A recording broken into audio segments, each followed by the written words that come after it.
A lot of things to talk about, y'all. We got to get into it. There's so much going on, but we're about to do that. So buckle up.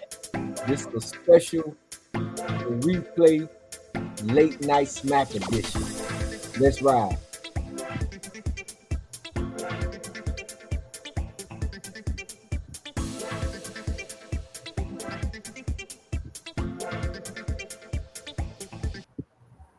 Good evening and welcome again to another edition of the replay where we're still trying to make your day. We're still the sports cultural, but we got a late night smack edition. Yeah, we starting late tonight, so I'm gonna go ahead and bring another then to the stage, my guy, my co-host, my lifetime buddy friend, Mr. Daryl Alexander to the stage.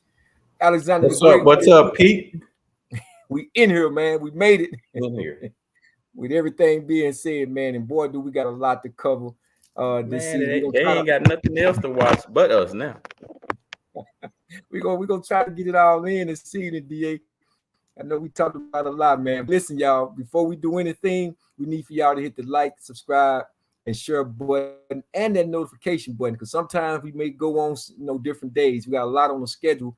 So just hit that notification button as well so y'all know exactly when we're going live. So let's get busy with it, man. Let's start it. Let's talk about it. Everything that everybody been talking about is the Shannon Sharpe video. Shannon Sharpe video. And DA, I know that you thought it was a setup. I'm gonna play the video. I'm gonna play it. But we gotta talk about it, man. I'm calling this part here the night clap. This is the night clap, man.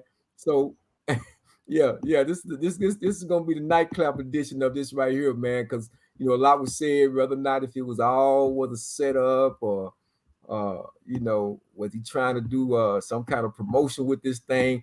I really don't know, but we're gonna definitely get into it. Let's listen to this video of what everybody's talking about, man.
Okay, DA. There you have it, bro. There you have it. There you have it. Look here, man. And I went back, back and forth, and I fell right in line views about it. I said, man, it seemed like this thing was just a setup. The way the microphone is so clear. But then as more and more I went back and listened to the sounds, I'm saying to myself, man, I don't know. That was pretty intense. But what's your take on it, though, man? My take is like I was like, is he hacked? This was before he admitted it wasn't a hack. Right. I'm like, no, it kind of sounds like Shannon. And I'm like, after he admitted that his IG wasn't hacked, I'm like, okay, I was right about that part. But here's where it gets tricky. He throws the phone wherever, the bed. It looked like it was on the floor. I don't know where it was. And then he just goes live on Instagram. I tried to go live on Instagram. I said, hey, you can just throw your phone and go live on Instagram. Man, you gotta find the icon first of all. Then you gotta hit the icon. Then you gotta go to your page.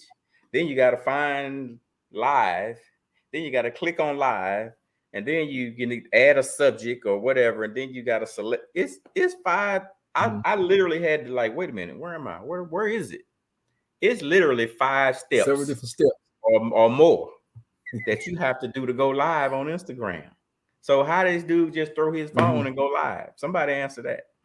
It was brought up on social media earlier, and I'm like, let me try it. I'm like, man, it take me 45 to a minute just to find the live button. Then you got to click live. Then you got to click.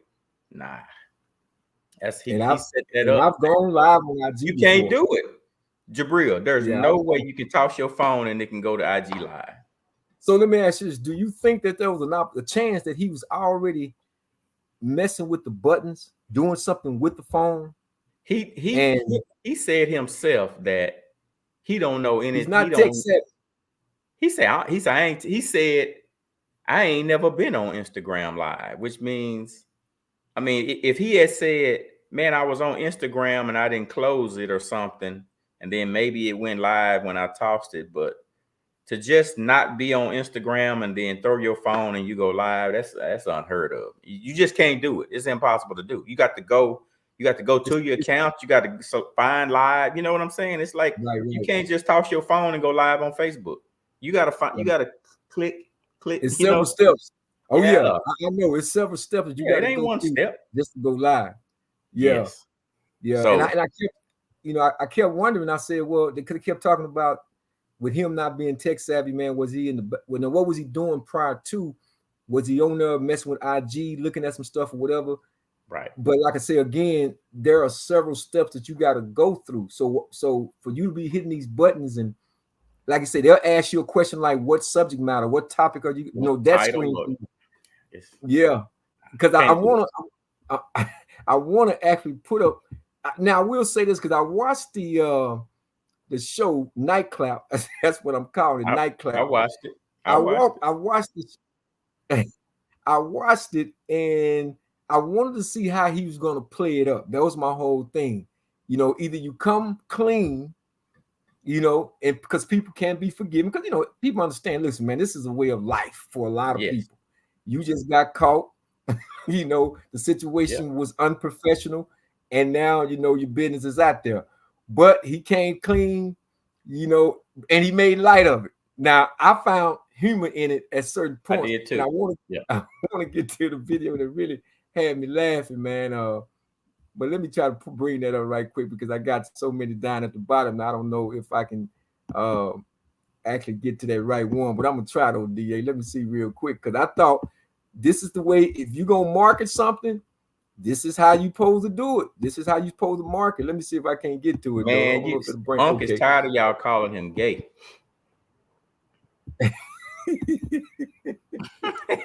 He done had enough. Hey, DA, I was saying, look here, man. I was saying the same thing. I say, somebody must have really ticked him off.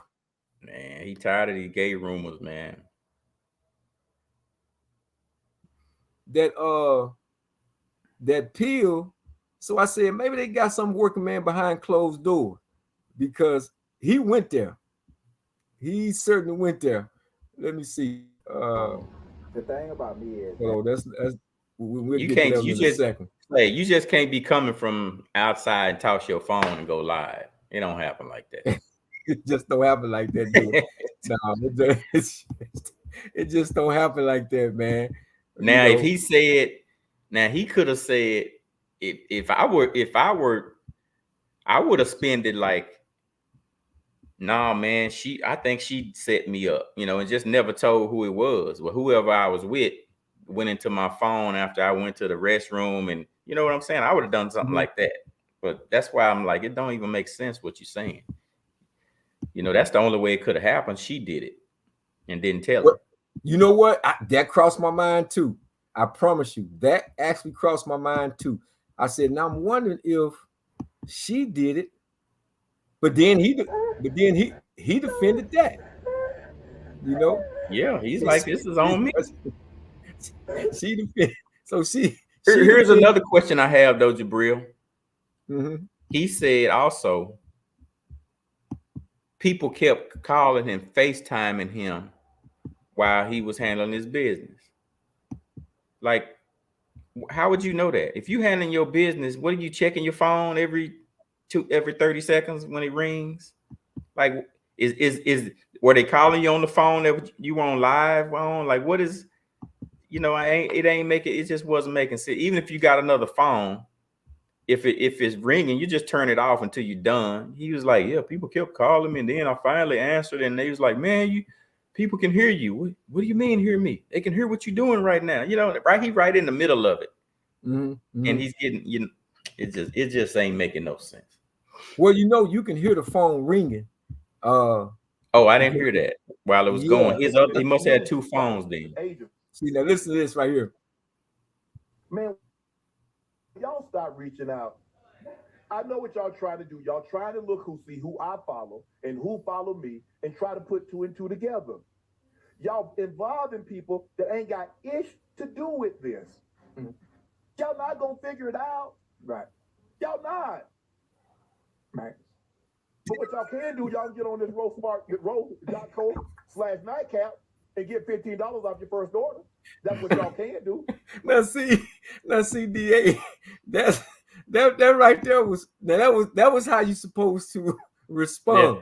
Because he was saying y'all not gonna figure it out.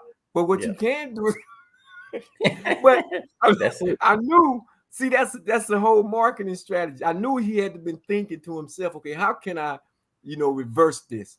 Because he tried his best, man, to restrain from showing his real true emotion. But every now and then he'll drop his head down. He'll, Ocho, what kind of words you got for your boy? But man, when he came back with this here part, man, and what y'all can do is get these roles. I said only two things can happen in this situation. Either he can make light of the situation, or they can go back and offer him some more money and probably do a commercial out of it. I don't know, but I mean, it went viral.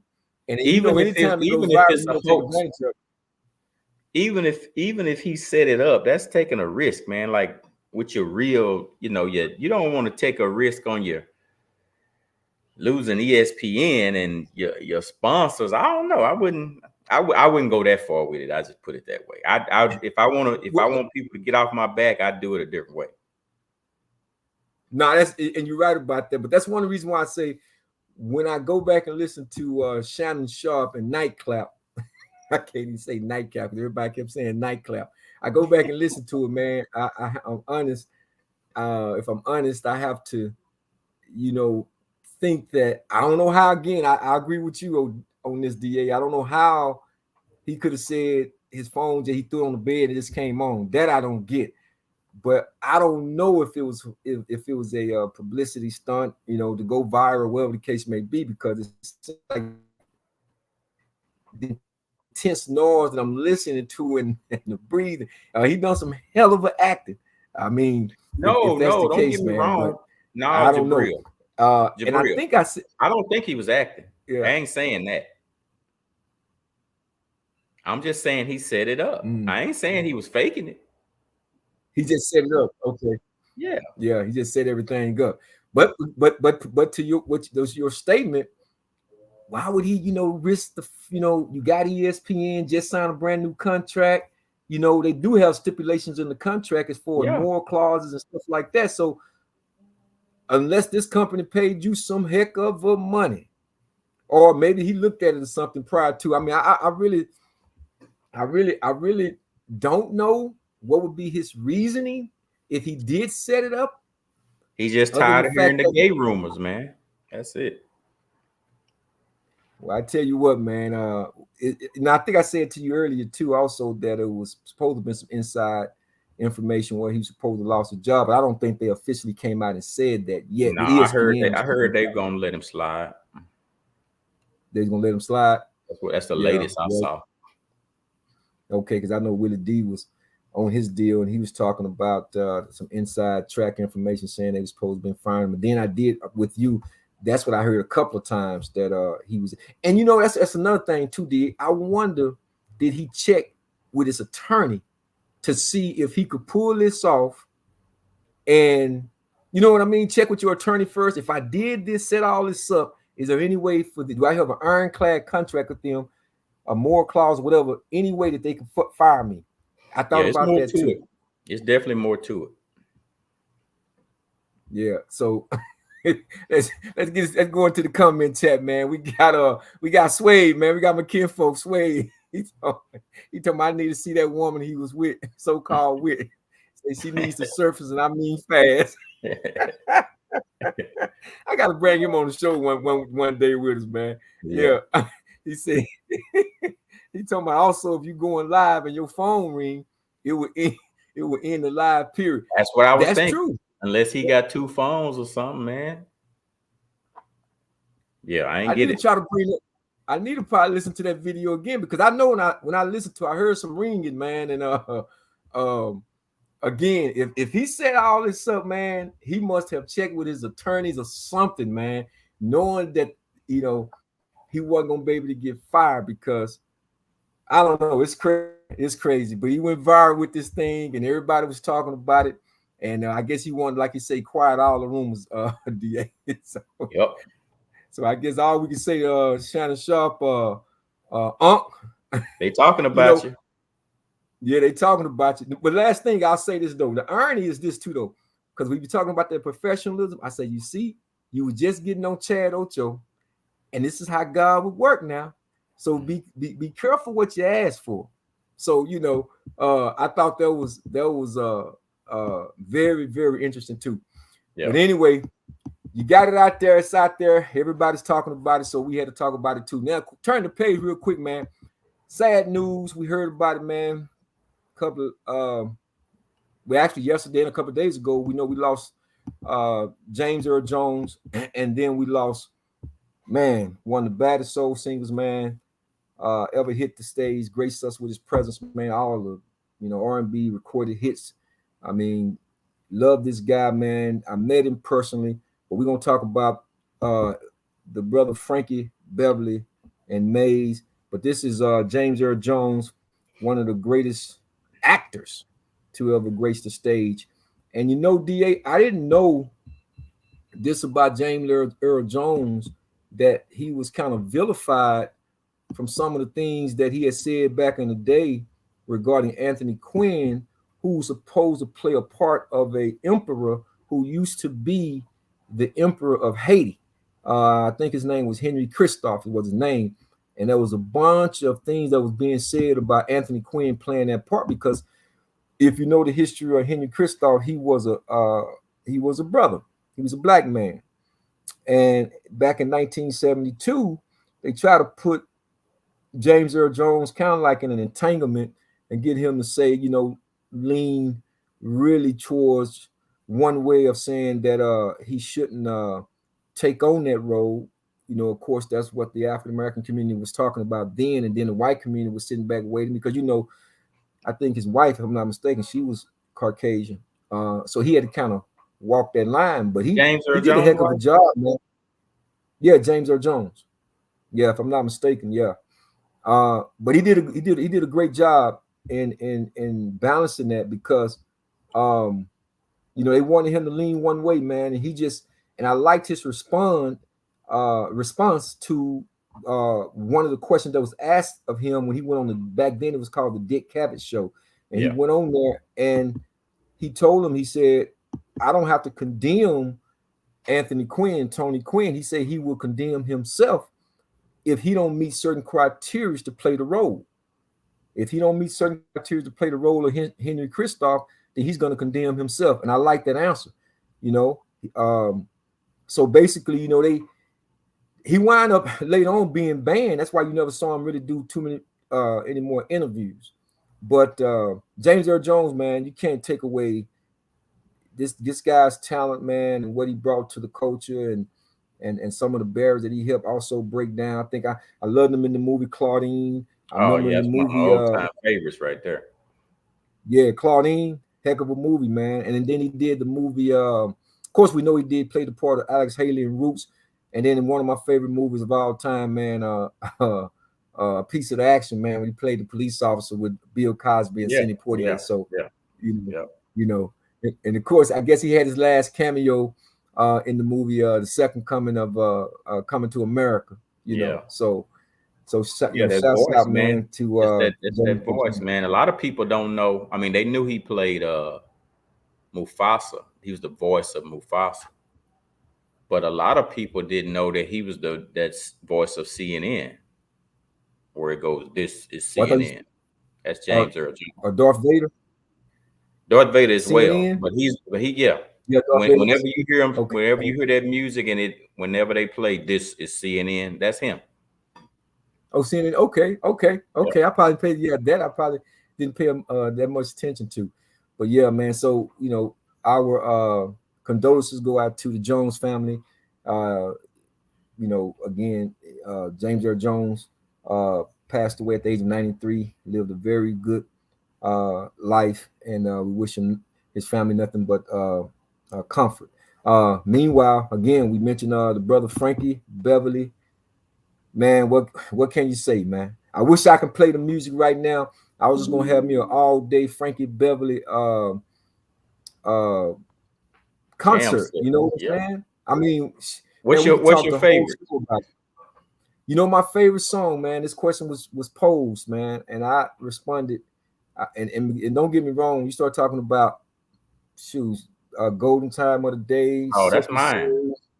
That's yours right there. Golden I gotta time. tell You named it first. Well, I'm gonna tell you my favorite song by Frankie Beverly. I gotta go with While I'm Alone. While I'm Alone. And I think it's because of the memories that it does for me. Because one, I had surprised my dad, who passed away in 2004, but I surprised him and took him to the Frankie Beverly concert, and he had such a wonderful time, man. And it was something about when Frankie would grab that little guitar and he would come out, and that was the good that little, I don't know what they call it. It's a guitar, but they got another name for it. But he would thump that guitar, man, and you hear that do do do do do do do do do. Oh man, and I guess the weekend's over now. Oh man, that's just, and then the words is a story to it. When I'm listening to it, you know what I'm saying? So it's so many songs, but that's the song that sticks out to me. You know what people don't understand though, Jabril? What a lot of people don't get is some of the greatest, some of the biggest artists of all time, like worldwide. Frankie's one of them. Their music doesn't offend people. Like, you can listen to Frankie Beverly with your kids, your mother, your grandmother, your grandkids. You can just listen. People don't understand that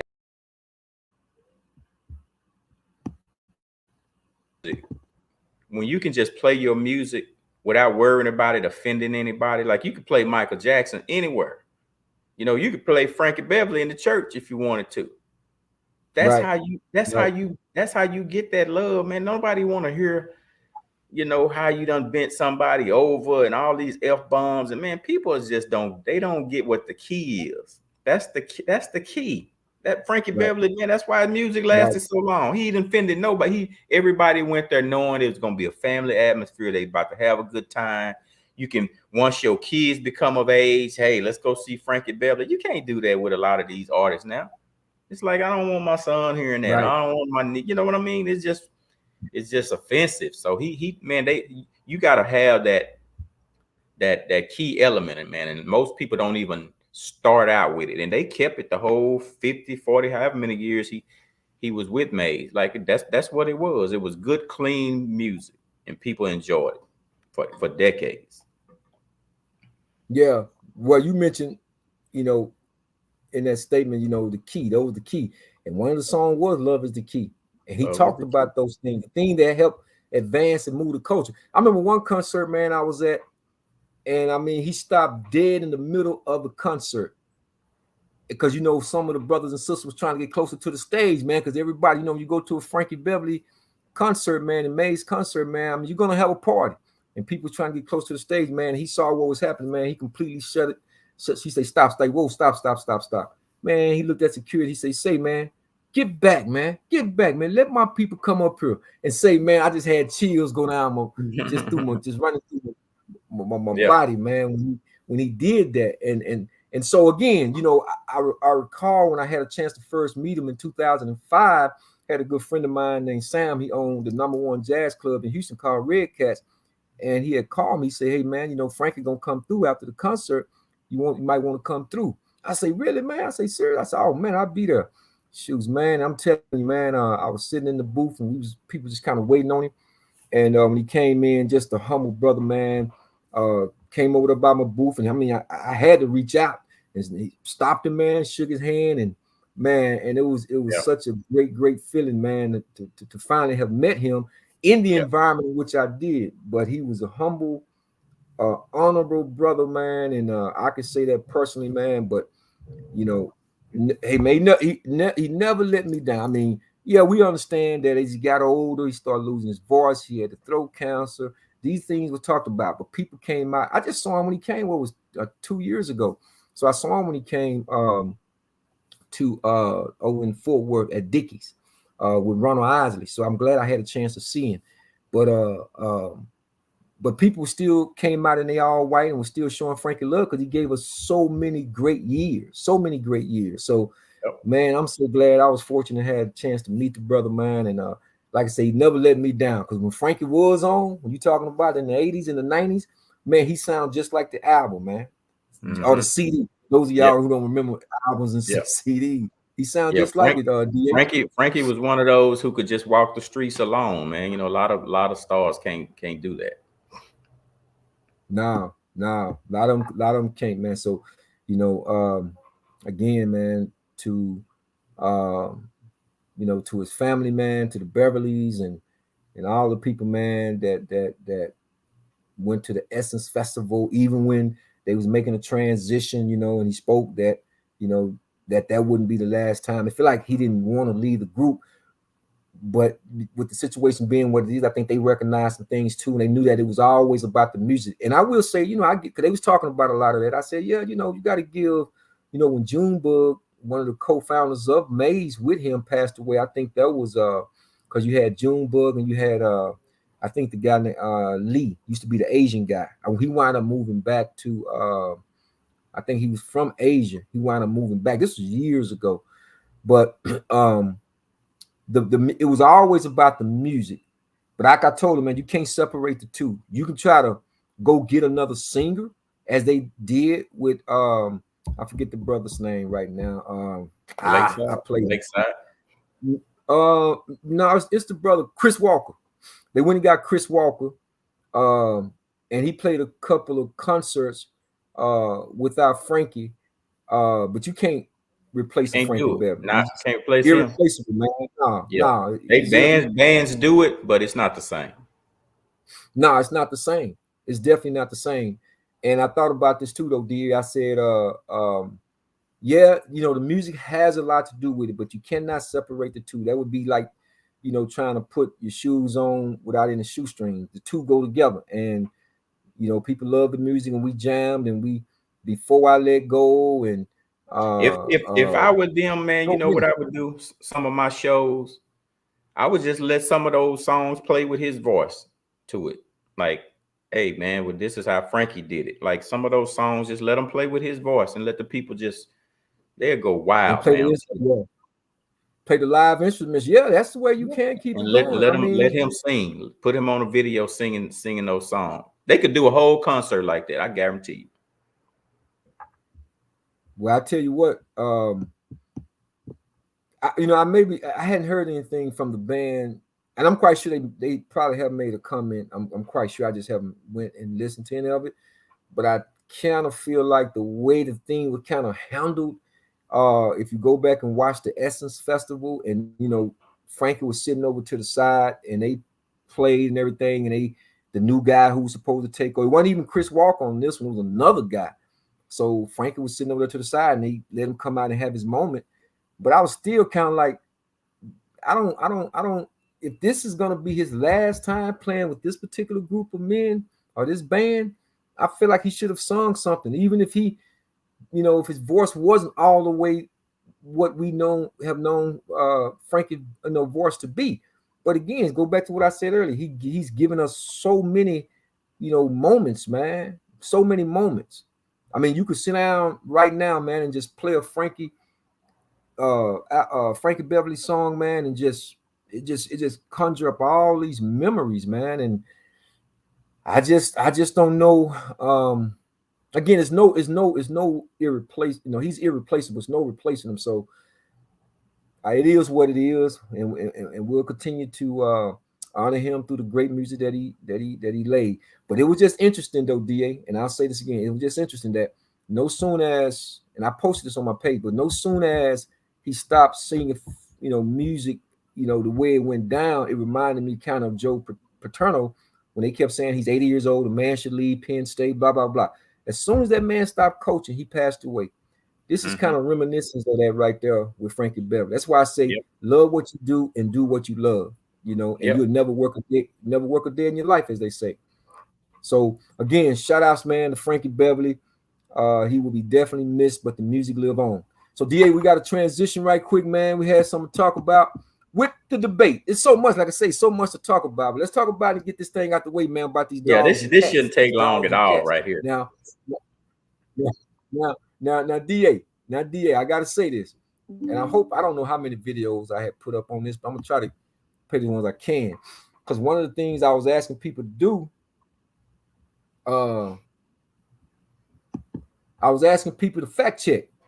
Because I did. I was gonna be straight up honest, like, okay, let me go see what this, fact check.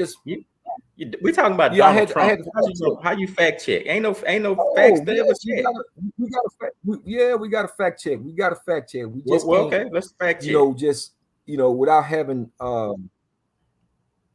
support of him saying that, because if he lied about that, took that position, he lied about that, he needs to be held accountable for that. If he was telling the truth about that, then we need to be, addressing that. But let's hear what the people say, because I do understand the city manager of Springfield, Ohio, they came out and said these claims wasn't true, But at the same time, when you've taken certain monies from the government and people are moving it, you're not going to come out and say it. So I wanted to listen to what the people had to say at the city council, that they was going to talk about what was going on in their city in Springfield, Ohio. They cannot speak English in my front yard, screaming at me, throwing mattresses in my yard, throwing trash in my front yard. 85 pounds, I couldn't defend myself if I had to. My husband is elderly, and last night, after living in this home for 45 years, he said, Noelle, guess what? It's time to pack up and move. He said, we can't do this anymore. He said, it's killing both of us mentally. I don't understand what you expect of us as citizens. I understand they're here under temporary protected status and you're protecting them. And I understand that our city services are overwhelmed and understaffed. But who's protecting us? If we're protecting them, who's protecting me? I want out of this town. I am sorry. Please give me a reason to stay. You guys are just sitting up there and suicide. Like, I really challenge you guys to get out here and do something. These Haitians are running into trash cans. They're running into buildings. They're running into... they flipping cars in the middle of the street. And I don't know how, y'all can be comfortable with this. I don't know, who's getting paid from this. I honestly feel like someone's getting paid from it in the background. You got a bunch of people on a bus getting dropped off at a gas station to come down here. I know a single mom that FaceTimed me tonight, FaceTimed me this morning at the welfare office that really need something. And it's nothing. Immigrants over there. They're secure a special loan to buy her business. But I need my president to tell me why I worked so hard all these years, all these decades. Couldn't get a business loan, but I bust my ass to get the money to create my business. Now, California lawmakers also recently passed a bill that could make undocumented immigrants eligible for home loans and, of course. Okay, so DA. Yeah. Let's talk about real. That's real. Okay, let's talk about these dogs and cats first, and we're going to get to the migrants, the immigrant issues that was discussed during the debate. the dogs and cats. Let me through my research, and if you got something else, definitely talk about it. But through my research, the dog and cat situation was a situation that happened, but it wasn't in the context of what Trump said. First and foremost, a woman was arrested for eating a cat. Her name was Alexis Farrell, and it happened in Ohio, but it was in Canton, Ohio. And they said that she had some mental things that was going on, and they arrested her. The story regarding the geese, that's by a Haitian guy, but it wasn't in Springfield, it happened in Columbus. Now I didn't because there's so many videos all over the internet. Uh, and even before the debate even took place, I was hearing this anyway from people from Chicago as well as in New York. I think I got a video from people in New York talking about how they're just dropping people off in their community, and it's like they just overcrowding them in the whole 9 yards. And then you see the sister a second ago. But the dogs and the cat story, I don't think they say this lady, I think her name is Laura Loom or Laura something, who's supposed to be an advisor to Trump, gave him some misinformation regarding that. And I think he went ahead with that because he's trying to push to close the border issue. Now, again, I think if I was grading a debate, this is just my score that I would give it. I thought he won a debate for me on the issues of three things. I gave him a C plus and gave her a C. I'm giving you my grade out. I gave him a C plus. I gave her a C minus. I'm listening to your grade out. I gave him a C plus, gave her a C minus. The issue I felt like he wanted definitely was the economic plan because she didn't have one. What is he? The border. Well, his economic plan was talking about, first and foremost, he want to still give the middle class tax cut. He certainly don't want to. You don't think it's going to happen? He ain't said nothing about no tax cut for the middle class. Go ahead. Yeah, but no, this is on my. Hold on for a second. He ain't said nothing about no middle class tax cut. He ain't said it at none of his rallies. This is gonna be. Let me see. You talking about the debate? I watched the debate. He ain't mentioned no tax cut for no middle class. Well, you know he's gonna get attacked. Well, all he kept saying is we need to make our country great again, make America great. That's all he says. Well, he's not going. Well, according to the tax hike or the raises of the tax on these businesses coming from well, they've already done it with Joe Biden, and it's not going to change if Kamala Harris get in office. That's not going to change. And I said you're going to have to be careful with that because if you raise these up to 43%, trying to tax these rich people, all they're going to do, man, is start laying people off. Or they're gonna move their business overseas somewhere. They moving. They're not moving their business. So it's not going. It's not going. He definitely can't. He only thing he said about the economy, which the whole time he ain't really came with no policy on anything. That's why I don't understand how people keep pressing Kamala about a plan. She at least said $50,000 for startup businesses. She at least said $6,000 for childcare.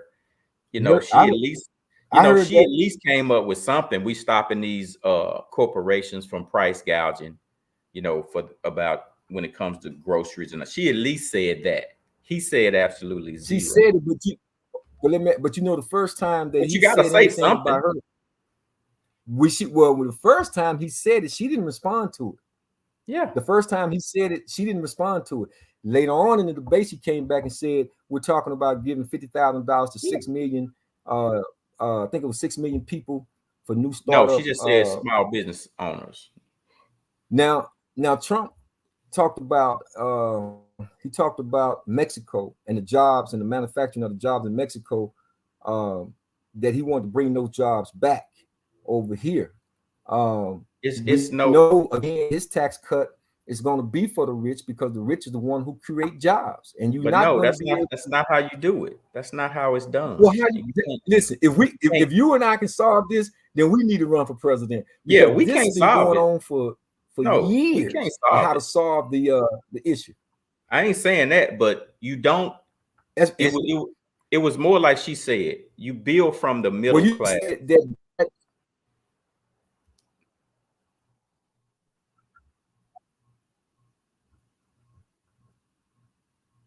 Yeah, but that's been That's Jabril. been Jabril.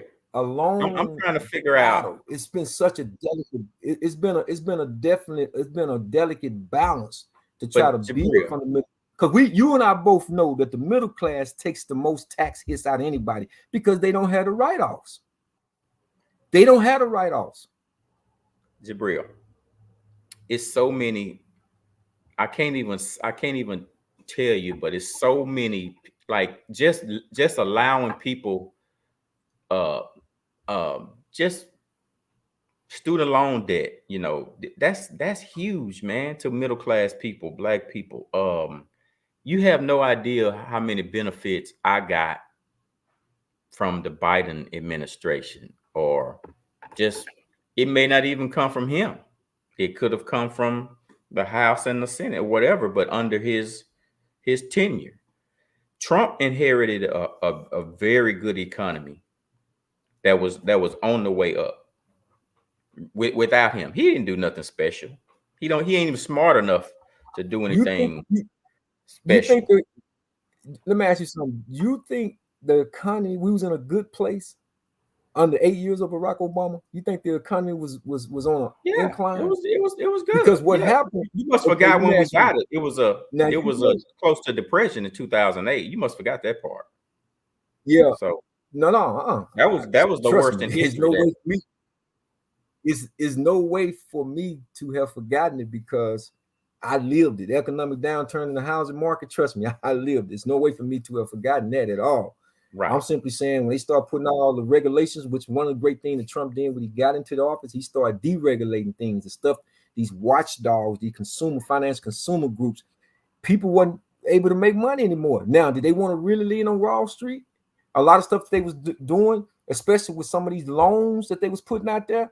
Yeah, but that was only to save those, like Barack Obama kept talking about. There are two big companies and all this. So I was very aware of how that transition, the first, I'm gonna say from 2002 all the way up, I see about 6 years, from 2002 all the way to 2008, how that whole thing transitioned. And then, like I said, we had all the regulations and nobody was spending money. Banks was freezing up in the whole 9 yards. Trump come in and he started taking those deregulations off and people started doing good again. In fact, he increased the jobs. Not only did he increase the job market, he gave the tax credits to the middle. In Where you fact, I getting your got it facts here. from? Where you getting your Hold on facts for a second. from? Because he had the biggest deficit and the biggest unemployment hike like in decades. Where are you getting your facts from? I'm trying to figure out where you getting these facts because they are not true. Okay, now tax relief for the middle class, right? You know, Trump passed a $3.2 trillion bill, which was the biggest in history. The Tax Relief and Reform Act is with the tax code. He signed the Tax Cuts Jobs Act, which was the largest tax reform package in history. They say it created more than 6 million American workers received wage increases, bonuses, increased benefits, and it was thanks to the tax cuts. This was on the middle class. This is what I Googled earlier today. Then it goes on and talks about a typical family of four earning $75,000 receive an income tax cut of more than $2,000, slashing a tax bill in half. Then it states that he doubled the standard deductions, making the first $24,000 earned by a married couple completely tax-free. And he doubled the child tax credit. Now, that's what he did during his Oval Office. The problem with the whole situation, I think, going forward now, it was a couple of things. I said, now, I was trying to say, okay, I'm going to listen to Kamala, I'm going to listen to Trump. And I said to myself, I just wish that she would honor her own words when you say, let's turn the page and keep moving. And then you turn right around and bring up the Central Park 5. I'm saying, which one is it? She didn't bring it up. The moderator brought it up. Okay, you're right. You're right. They brought it up. You're right. They asked him first, and then they went to her. You're right. You're right. But could she have not said anything about it to make another conversation about it? Because they asked him that question. The only reason why I'm saying that, DA, is because when she was asked the question regarding her ethnicity, she told, I forget the white lady's name that worked for CNN. She said, I'd rather go ahead and talk about something else. Next question. She said that's old. Right. She didn't want to talk about what he's saying. So She's talking about what he's saying is like that ain't even worth. It's kind of like the birtherism. It ain't even worth discussing. Like, man, you ain't got nothing better. And I get it. I just wish she would have taken that same approach and not try to win another, an argument. Look at him, because but why wouldn't we highlight that? Why wouldn't we highlight that this dude, he's being a racist is not all the way bad. And when I say that, let me ask you, do you really believe that statement that Trump is a racist? Do you believe that? Oh, I definitely. And if so, well, what I want to hear your reasons. Why do you say that he's a racist? I think he's worse than a racist. I think he's a bigot. I think he's a bigot is worse than a racist. Being a racist just means you putting your race first. And I know that's fine. Everybody wants to put their race first. We just don't minorities don't have the power to just be like that. But we always want our own to do better. He's a bigot. He's a straight up bigot, bro. It's like it ain't even no secret. He ain't even making no secret of this lady he's hanging with lately. She's the worst of the worst. And he's like, yeah, she's talking my language. She can hang with me. I want her on the plane with me. Even MAGA is telling him, man, this lady is far right than we could ever imagine. They like she's so bad she can't even be MAGA. Think about that. They said she ain't even MAGA. She's so unhinged. But that's what makes him comfortable, Jabril. That's what makes Trump comfortable. He's a racist and a bigot. He ain't even try to hide it. He's in a rally with Byron Donalds. He said, hey, there's Byron Donalds. He said, he's one of the smart ones. Yeah, he's one of the smart ones. Not like the rest. Like, dude, really? You just still on that 1940, 1930 type bigotry? Like, yeah, he's one of the good Negroes. He's okay. Y'all let him in. He's okay. Come on, bro. But here's the pushback to that. Okay. Because prior to him ever running for president, he wasn't known for that. He just wasn't. Was. I got yes, he was. No. Do you know he was the one that? Do you know that he was the one that endorsed Jesse Jackson? He has pictures with open. Hold on for a second. What does that mean?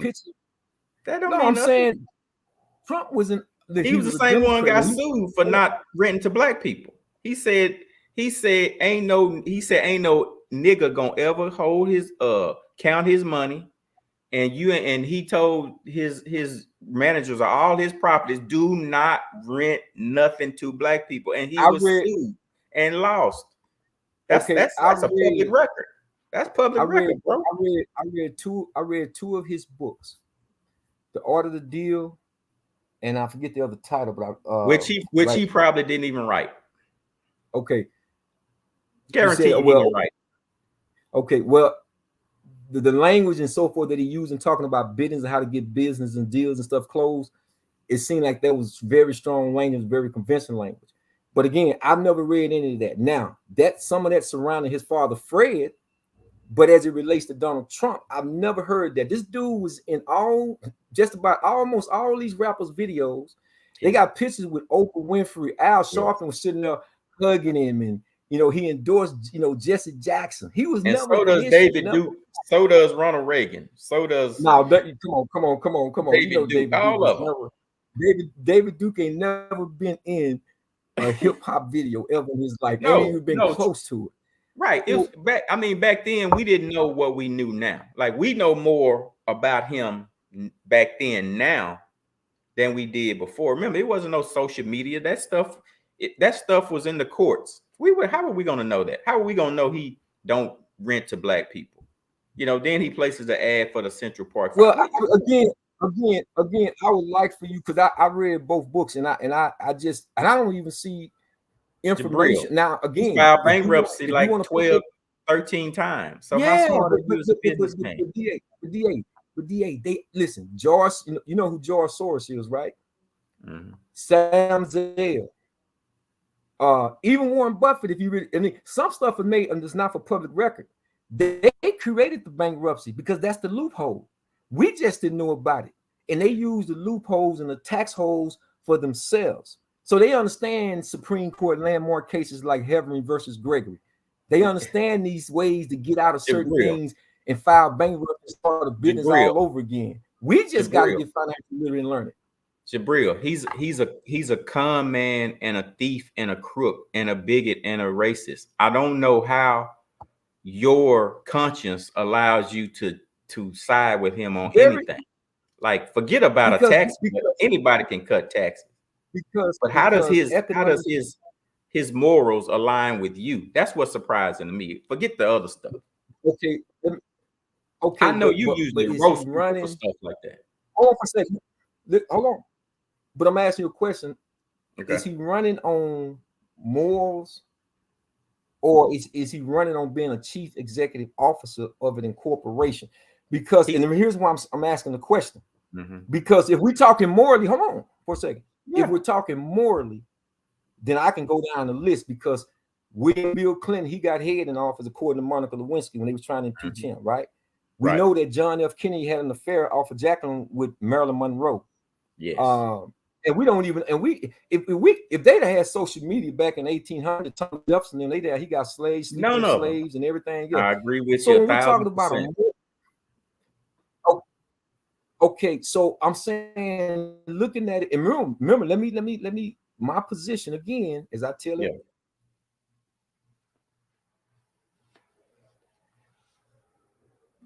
I can't hear you. I don't know if you're talking. You broke your policies.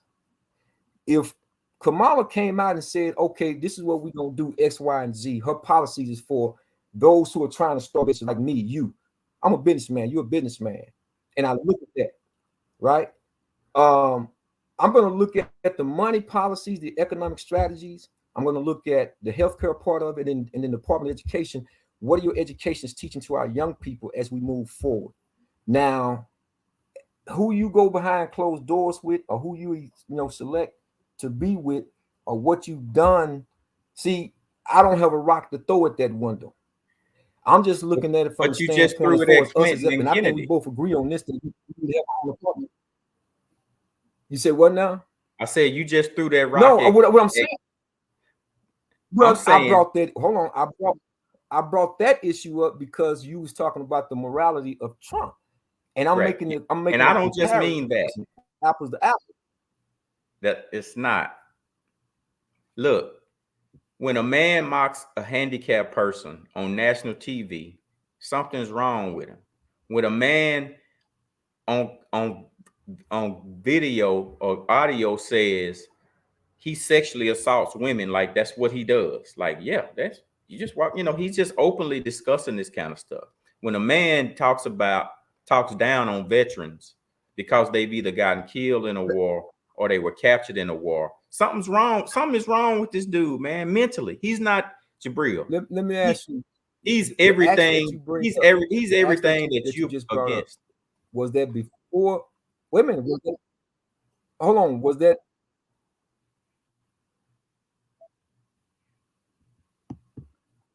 I didn't hear you. Repeat that. You froze up. But here's the question I want you to answer for me. Okay. Those things you brought up as far as the groping, we know that he was over the Miss American pageant for years, right? He wasn't this presidential Donald Trump in terms of, like it or not, he did win the 2016 election. Did those acts take place back when they was all going to Hugh Hefner's Playboys, matching the whole 9 yards prior to him becoming president? Did those acts take place then, or when he was in Oval Office? That's my question. Before. Okay, it was before. So when has he ever been president? Well, I'm saying, look, he was in Oval Office for 2016. Was he a diplomatic Barack Obama? Heck no. Was he an orator? Heck no. We know that, right? I don't give him no shine for that. What I'm simply talking about is the state of what we are in this country right today. Millions and millions, and we're going to show the video in a second, but millions and millions of migrants are coming over here illegally. Now, I don't have a problem in people moving out, because you're supposed to move out when you're feeling oppressed in another part of the country or land or whatever the case may be. In fact, in our scripture, God tells you to eradicate yourself and move out. But there are borders and certain sovereignty and laws that you have to abide by. For those individuals who come over here and do it the right way, then I have no problem with that. I have a problem when the bus show up and they just let thousands of people off this bus, and not one of them have went through the process of getting naturalized over here in the United States. All right, let me ask you something. At what point did white people come over here and get naturalized? Like when they came over here and stole land from the Native Americans, and they took by bloodshed this whole country. How were they naturalized? Who naturalized them? Who made them citizens? Well, that didn't actually happen to the 14th Amendment. When the 14th Amendment was passed, because they recognized we're talking about before amendments. No, before amendments. Okay, we're talking about before amendments. Okay, before amendments, well, nobody come on here being naturalized. Right. They came over here as immigrants and just took over the country. They came over here as indentured servants, right? Looking for a better way. They heard about this new land. No, well, I'm talking about the Irish, the Dutch, all of them. They came over here. Now, we was the one that, in fact, there was some would argue that we had black folks in the dungeons coming out of Europe too that was coming over here as indentured servants in 1619. We didn't come over here in chattel slavery when we first came. Not all of us, no. Right. Not all of us. Okay, so as people began to migrate over here to North America, they said, listen, we got to come and do something about this now. So when they passed the 14th Amendment is when you became a naturalized citizen. You had to go through the process. And I think that was during the 1800s. But here's my point. We didn't have a constitution to 1792. But this is my point. They came over here like it wasn't no such thing as illegal immigrants. Like this was a country that was already settled. It were people already here. They came over here as barbarians and took this land. So how can a country that was founded on murder, rape, brutality, all of this have so much of a conscience when it comes to illegal immigrants? Like, explain it. It doesn't make sense. You know how they say when they say and I get what you're saying. I ain't disagreeing. But when they came up with a package for the border, guess who said, man, don't pass that? Then I ain't got nothing to talk about. The Republicans and Democrats said, you know what, we agree on this plan. Everybody agree. We fixing to send X amount of people to the border. We're gonna vamp it up down there. We're gonna shut this border down. Everybody good, everybody good. Trump said, nah, don't do that. If you do that, I ain't got nothing to talk about. And they killed the bill. Okay, now you know what? Now I'm glad you brought that up, because that was the one argument during the debate that I said Kamala Harris was correct on when they talked about the 1,500 Border Patrol and they wanted back on that. He didn't respond to that. I didn't like the fact that he did not respond to that. But sticking to what you was talking about, but here's the thing though. He did come back and say right now, because you don't have to have Congress to pass a bill to shut down the borders. That's homeland security, all of that. That's under. You do. You can't do anything. No. That's under the executive branch. We'll fix it. No. Listen. Can't do it. You have that's why it ain't been done. So let me ask you a question. If it could be done, why hadn't the Republicans done it? Well, wait a minute. Let me finish it. Hold on. Why the wall is not built? A statement. Okay. Anything because you're talking about a budget that have to be passed. Why is the wall not built? Listen, when you're talking about, can I finish? I'm finna share it with you. When you're talking about money, because it costs money, it's a budget. Okay. Anytime you're talking about money, it has to go through Congress, the normal channels. When you're talking about executive branch of government and security, he can do it with an executive order. I'm not talking about building the wall. I'm talking about.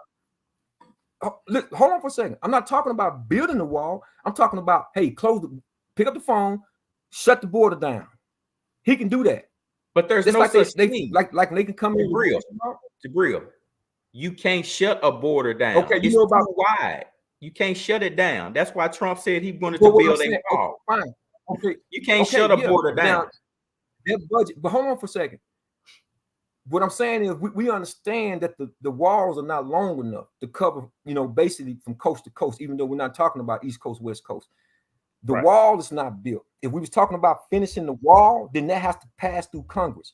I'm simply talking about if he wanted to say, like some of the people that were still crossing the border, you got people, listen, you got people with green cards that come over, because I lived in El Paso, they have green cards, come over to El Paso and go back to Juarez, New Mexico. What I'm saying is, if he picked up the phone and said, hey, don't let nobody else over in, even if they got green cards, he can do that. A president don't need Congress to do that. That's what I'm speaking to.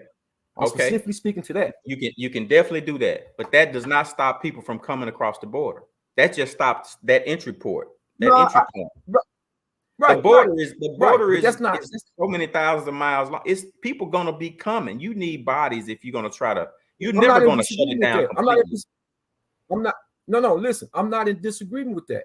Yeah. On that, we on the same page. You're not gonna stop it. They're gonna find a way to creep through whatever tunnel, whatever cracks or crevices, whatever the case may be. I'm just simply talking about individuals who are coming over with green cars or however they're getting over through a certain area, because it's all the way down towards Brownville. Jabril, let me ask you something and so forth. Let me ask you a quick question. Who owned Texas before United States? Well, the Native Americans was here. Well, it depends on who and you then ask after too, that, because they said we crossed Mexicans. Okay, the Mexicans own Texas. Okay, but hold on. We know. Okay, DA. When you talk about land expansion, it's we their know land. That with 13. Listen, it ain't our land. It ain't America's land to start with. Hold on for a second. But during the Rio Grande Treaty, the Treaty of Guadalupe, okay, they did a land inspection all the way from the United States government. We understand 13 colonies. We was annexing. That's one of the reasons why Texas has its own. Really, Texas, we can cede from the Union because we was annexing. So we understand all this with Mexico. Jabril, it ain't no we. But what happened was, hold on. It ain't no we. How is it we? You won't let me finish it. We ain't with them. We not a part of them. What do you mean we? Okay. When they went, you know what kicked off? Do you know what kicked off the Texas-Mexican War? What kicked off the Texas-Mexican War? Do you know what kicked off the Texas-Mexican War? The Texas-Mexican War was kicked off simply because Santa Anna and them, they didn't want slavery down here. They didn't want slavery. That's why when I was sharing that with you before, when you see me wearing my hat 1829, we really fought on the wrong side of the war. To show you how afraid we was, we should have fought with Santa Anna and them. All that Alamo stuff, that's what that was about. David Crockett and the boys, Sam Houston and the boys. Sam Houston actually went over to Paris, France, and set up our own, we got our own land patents. See, Texas is so different than any other state. So the only thing I'm saying is that we understand that Mexico was a sovereign country on its own. But through the Guadalupe Treaty, they divided up the Rio Grande. That's the reason why I looked out the dorm room every day, looking over to another country and couldn't believe. I'm saying, man, this is crazy. So, but Jabril, Jabril, I'm not saying imperialism still exists, DA. It still exists. Jabril, this is my point. How can a people who stole a whole country complain about immigrants? Like, all of y'all are immigrants. How can a people whose country was stolen by murder, rape, all these deceitful tactics be? That's my point. How, like, the audacity of you to be that way when it comes to this country, when you stole the country. Right. And see now you're talking about the more issue part of this. And that part I do get, right? I'm saying, okay, for you all to do what you all have done, because you have went around, not just in this country, but really around the world. We know when Cortés and them came over here, the Spanish Inquisition and everything, they came over here. See, they came over here really searching for El Dorado, as they say, and saw all of the riches and the golds and the Aztecs and the Mayans and all this. But all of that was sponsored by the Queen of England, right? They came over here in the 1500s. It didn't even. They talk about what's my guy, Sir? If you do they talk about 1619. No, you got to go back. You got to go back to the 1500s. Sir Hawkins was his name. John Hawkins, I believe was his name. You got to go way back to then when they was exploring Magellan. Them. You got to go way back to those times. Let me say something. let me say something, and I'm gonna try to sum it up where, you know, we ain't gonna never agree on. It's for some reason you seem like a diehard Trump supporter. I don't get it. I ain't never gonna get it, but it is what it You is. said diehard. I just Let me say before you because you never Go ahead. never criticize him. You every time you always attacking everybody but Trump. But it's cool. We neither here nor there. This is my point. You say that. I swear you This is say my it, point, but Jabril. go ahead. This is my point. Here's my point. Whatever America is going through, like, we don't expect for how America was founded and set up and how our people were treated for centuries. I hope we don't expect for this country not to go through something. Like, you can't, God is in the process of judging this country. So however this stuff is playing out, where all these immigrants are getting over here and this is happening and it's chaos, and that's what we deserve. That's what America deserves. And it's got to come. It's got to play out like that. That's why I don't trip about immigrants coming and Civil War talk. Man, this is how God is saying, it's your time. America, it's your time. This is how this is going to play out. Your foundation was not solid. It was underhanded. It was wicked. It was evil what you did to a lot of people, for millions and millions of people. You got to pay for that. You got to pay for it. Okay. Now let me ask you this, because with that analogy, you know what you're going to create? Chaos. I ain't creating nothing. And no, I'm just saying, if see, they have what they talked about this in Congress when it was. Hold on for a second. They talked about this in Congress when they talked about checks and balances. Reason why we got separation of powers, right? You got the judicial branch, you got the legislation branch, you got the executive branch. Separation. We don't have that. We don't have checks and balances anymore. Hold on for a second. We do now, but if we won't, if we will if she wins. Hold on. No. If we don't have it. We didn't. Trump killed that. Let me finish. I listened to you. Let me finish. If you allow migrants to continue to pour over into the border illegally, what you're going to have happen, just like you saw in this sister crying about her not being able, she's selling her food truck to an immigrant who's buying her food truck. Something she said she saved up $20,000 just to get her food truck. If you allow people she couldn't continue to come over here she wasn't doing and take good. away the jobs. Hold on for a second. I can't make that judgment on her. What I'm saying is, what I'm trying to share with you is simply this. If you allow this to continue to happen, where you're putting migrants over people who are here paying taxes and been paying taxes, and they're saying some of these people are getting $5,000 to $15,000 a month. I don't agree. And then he's saying they saying they can't even pay their rent. What you're going to create is chaos and tyranny, DA. So what I'm saying, we have to always have checks and balances. But okay, I get that. Yeah. And this is the issue I have with Kamala Harris and Joe Biden, not controlling that border or building that wall better.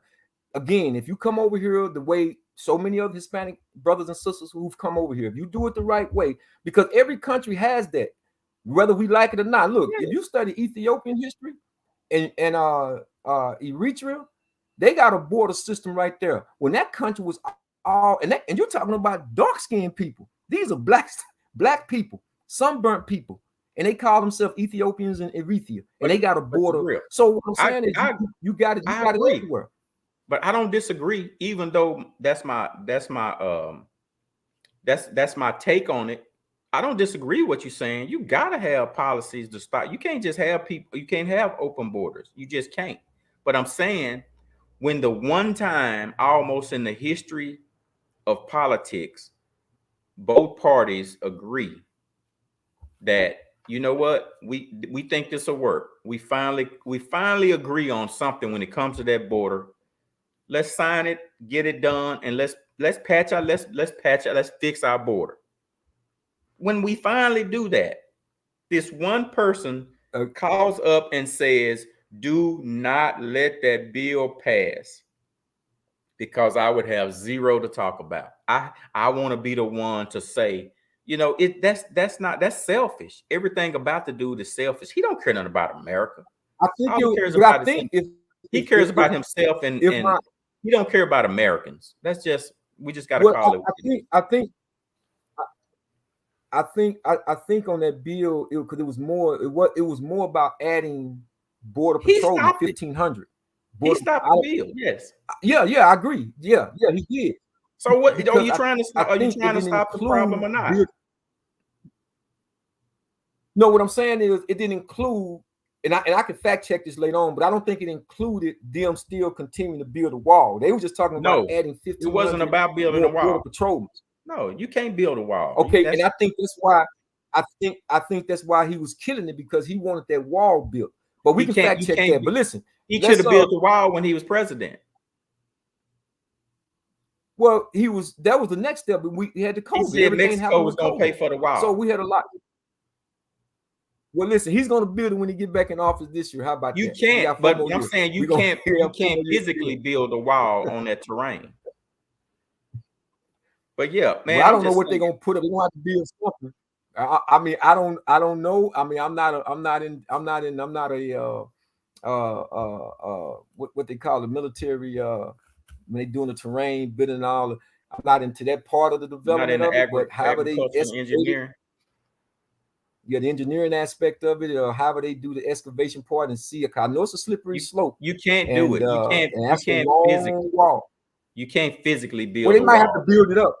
It's parts they may have to put a wall up, but you can't. People are going to come to this country. All you can do is try to minimize who comes through. That's all, because it's impossible. Well, so I think they came up with the best thing they could, and he said no. But listen, right now, with so many people hurting in this economy right now, I think I'll take something, because there's so many people out there that are hurting right now. And hey man, it's a lot of people. It's a lot of people hurting, but it's a whole. But I see the club still packed every weekend. Grocery store, the theaters, the liquor store, everywhere you go is still packed with things that people don't need to live. Because it ain't like we're in a depression. Gas is $2 and something. Like people are still living their lives. Some people are struggling. I get it, but most people. And thank you for saying that, because I was gonna say, some people gonna fake it till they make it. I don't care what you say. Even in 1929, we found a way to party. Trust me. The whole thing about bootlegging and stuff like that, they was going. That's what the movie Life was about. They was still finding a way to go to them juke joints and party.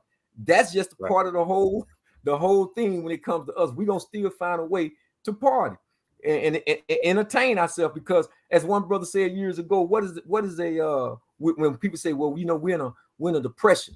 What is a depression to black folks? What is a depression to black folks in this country?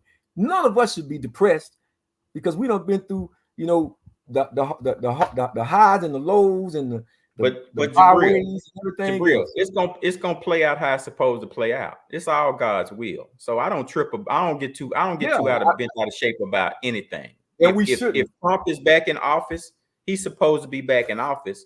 And I think if he comes back in office, that's the beginning of the end. I think that's the beginning of the country unraveling. We've seen the chaos that happens when he's in charge, because he doesn't have God in his heart at all. So we don't. That's my only point. That's what I don't get. That's what I don't get. He's a demon. Like, he's really a demon, demonic spirit. I can't. From information, and I'm the one. This is the thing about my perception about it all. And I told somebody, if there's anybody that should have a disdain for law enforcement, for this country, for whatever, I know I should be a perfect candidate to raise my hand.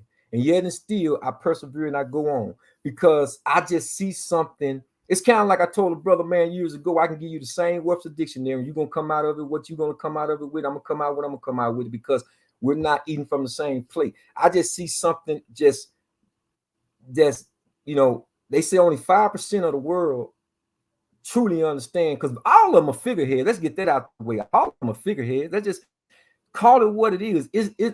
The day that not one of them get on that G8, that Air Force One, and fly way over to England, just the ring of the crown and all of that, the day one of those presidents don't do that or they don't support Israel is the day I know that's a real president. But that ain't gonna never happen. That's why Obama I said that they didn't. are all just a figurehead. Obama Now, didn't. what Israel I hated. be Israel dog. hated Obama. Israel hated Obama. Hold on for a second. Hold on for a second. Barack Obama definitely went over to England, and he definitely Israel. We talking about tried to have Israel. peace between. We talking about Israel. Trust and believe. It's not gonna be not a one of them. It's not gonna be not a one of them gonna We side talking all the about way with Israel. Palestine. Ain't no way. What I'm saying is, no, he was trying to play bipartisan. He was trying to be state He did not mess with Israel, and they hated him for that. He didn't kiss Netanyahu's butt, and they did not like that. No. I just stated that he was trying to walk a fine line. He wasn't trying to lean right, which were rightly so. He was supposed to be that way. But in terms, you're talking about just like right now, 100 hostages versus 40,000 lives, civilian lives that are being taken, and you know they still giving them and supporting them with weapons. So why don't you come all the way over to the side of the Palestinians? So what I'm saying is, the day that you find one president who would totally agree with Palestine and who won't get on the Air Force One and go to England to speak with the king or the queen, that's the real president. But it ain't gonna never happen because England is the one who set America up. England is the one who gave America its charter to set up over here in the colonies. And they made an agreement with the British soldier because that's why they went to the Library of Congress in 1812 and burnt it down because America owed them money and they wouldn't pay them in gold. So that's a whole other story for another day. Let me see what we got over in the chat. I was hoping you didn't even have this on the docket for the night. I didn't even know. Listen, we got it too. We got it because I knew where it was going, and you just slid it right on in there. I knew. Good evening to you, Sherry. We're talking about what we was talking about right now. What we're on right now. Sherry, I'm schooling Jabril. Is what happened. I'm schooling Jabril right now. This is you can always go back and replay the show. It's one thing about this show. We are live and we are talking about it. We talked about several things, but we're on the debate a little bit, and we was basically talking about the dogs and cat. And I wanted to debunk one of the things that Trump said regarding they're eating dogs and cat in Springfield, Ohio. That did not take place in Springfield, Ohio. It took place in Canton, Ohio, but it was an African American system. But they not. It's not they doing that. See, that's what you got to be careful saying that. Okay, it ain't they. What you making it seem like they eating them, but they eating them over here. No. What I'm saying, I just debunked. They ain't eating them over here. They eating them over here. That's not true. Hold on. I just debunked what Trump has stated. Whoever communicated that information to him, he probably shouldn't have went out there with that. Now, somebody did eat a cat. That's for sure. Enough not to go out there with it. But it wasn't. But it wasn't. That's him. In Springfield, Ohio. He's childlike. It was in the state of Ohio. He's childlike. DA. But DA, here's the thing. Listen to me. Here's the thing. Man, 2 more minutes. 1 minute, man. It's still, yeah, we gotta get to it. Still did not negate the fact that they are taking geese and ducks and cooking and eating the geese and ducks. That happened. You keep saying they, but then your research said one person did that. Like individuals. I'm gonna say individuals. You're right. I'm gonna say individuals. I'm gonna say. Do you know how many Americans on these farms are eating people? You know, we got cannibals walking around like eating people, and you talking about somebody ate a duck. You're supposed to eat a duck. But listen, in the context of what the debate was about, and you're right, you're absolutely right. You shouldn't say they, because now you broadly paint everybody with a broad brush. That's what he does. That's what he does. Individuals. Okay, but hold on. Individuals who were doing this, the people in those cities were saying this is what they had experienced. This is what they saw. So that's all I'm saying. So again, we talked about the immigrants, the migrants that's coming and still here, and people in New York City. You saw they're talking about it. So they got to do something about that issue. But let's go ahead and change something real quick, man, because we got to get to this. Let's see. I want to talk about the Tyreek Hill deal. All right. I got to go Tyreek Hill right quick. Tyreek Hill, we talked about it. And I actually was going to put my own pictures up, man, because I was going to talk about this. This is personal. That's why I say, let's talk about the situation that happened. I like what have you not done that? She had to say. Rolando Castillo, like all of we have so many names of people who don't have the benefit of being able to say, in that moment, I wish I had done something different because their lives were taken. And so I get what Steven's saying, but it's still, even for me as a woman, when older generations tell you, oh, don't dress a certain way because you don't want somebody to take advantage of you on the street. You don't, and that advice, while I understand it, it's not about what I'm wearing. It's about how about we figure out why is somebody trying to take advantage of me. That's the issue, not necessarily the dress, not necessarily the window, in my opinion. Roll all your windows down, put your hands on the steering wheel, make sure your license and registration is where they can see it so nobody feels like they're in a dangerous spot. But also at the same point, I don't want to tell him these things and now he's driving in fear. He's thinking about the actions of someone else where maybe his actions don't even provoke him to do the things that they do. So I appreciated what Tyreek Hill said because I do think, to Stephen A's point, there is a way to conduct yourself that we're all taught at a young age, but their behavior has to be corrected. There's no way we should continue to talk about these things. There's no way once he's dragged out of the car, he should be forced to sit down on the sidewalk the way he did. There's no way when Players Campbell Smith come up, they should be treated the way they are. These officers are trained how to conduct themselves in high pressure situations. Tyreek Hill is trained when he goes out there on the football field to score touchdowns. He may not act to said it sooner, but for him, it had to be all a blur after the game where all of these things transpired. And your only thought is, hell, I didn't do anything wrong. And now I'm in handcuffs. So I just respected the fact that he came out and said that because so many little kids are watching Tyreek Hill and listening to every single word he's saying. Okay, DA, give me your take on it, man. What you think? A few things are true about that whole situation. The cops were out of line. You can tell. You could just tell. One thing about a traffic stop, if you Tyreek Hill, I won't say he was wrong, but I'm glad he came out and said he could have done some things differently because that traffic stop could have lasted 3 minutes. You know, he could have easily rolled his window down and said, man, I know you got me speeding. I'm trying to make it to the game. You know, here's my license, got my registration. You know, he didn't have to say I apologize, but he could have just said, man, I know I was speeding. What do you need? Yeah, I was just trying to make it to the game. And the cop could have said, oh man, my bad. Or yeah, just next time. You know, it could have gone that way. So I'm glad he said he didn't have to be on 10 when the guy came and knocked on it. He got to knock on your window to tell you to let your window down. So he didn't have, man, why you beating on my window? Like that's you probably had a right to do that, but is it smart to do that? So that was the first thing for me. I'm just not that kind of person. When the cop pull me over, I just pull over. I let my window down and I'm just there, whatever he needs. You know, he may come up to you and say, hey, you look in the car, he might say, hey man, watch your speed. And oh, I appreciate it, man. Thank you. You know, so I'm always cool. I ain't never provoking nobody to do nothing, period. That's just not me.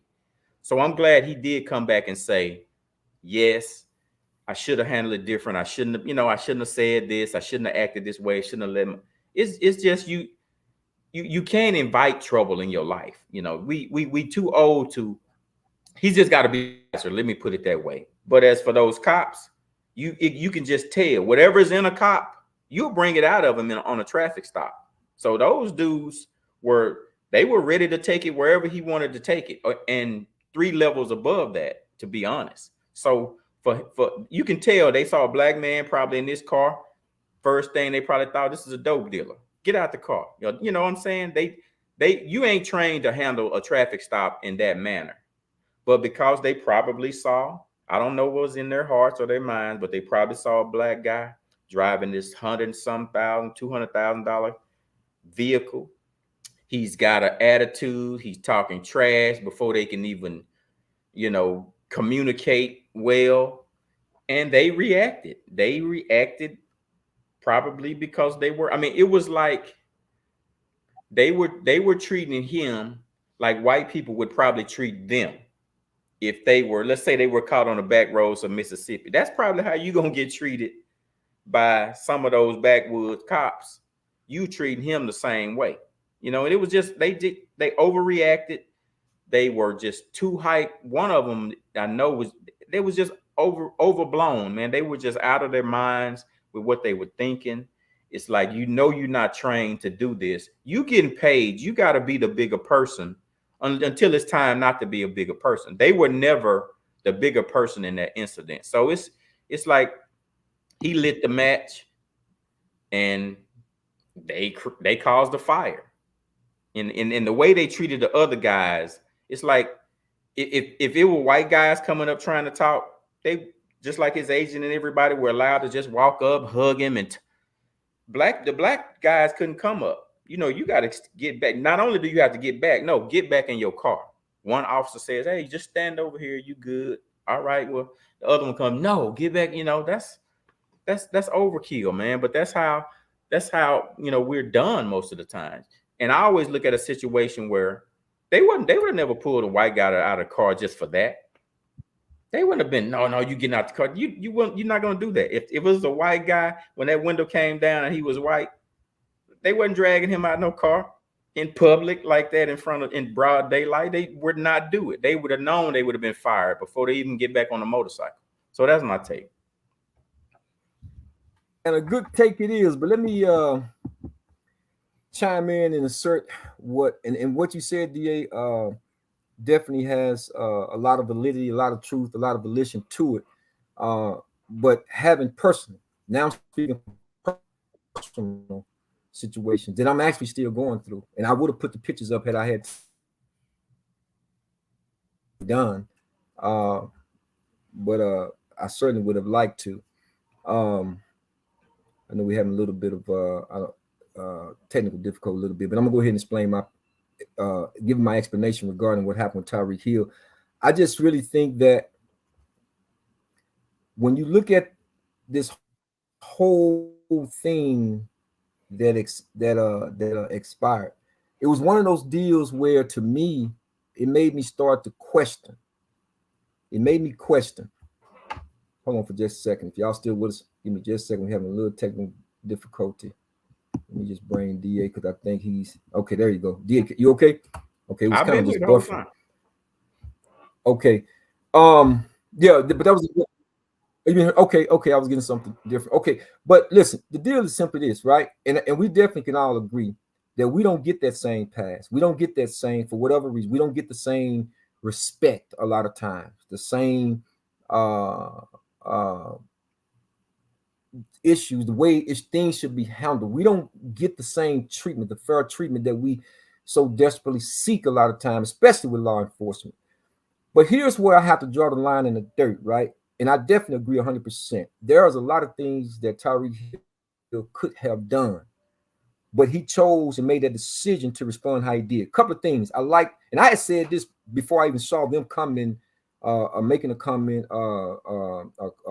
Forget the brother that played Courtney played with the New England Patriots, and Kim. I had already made a statement that here's what I would push back on. Tyreek is a football player who's rushing to his job. How many of us have gotten up early in the morning? I got to be at work at 7 o'clock. It's traffic jam, and I'm late. Now I'm trying to rush to get the job, right? Okay, he's trying to get to his job employment.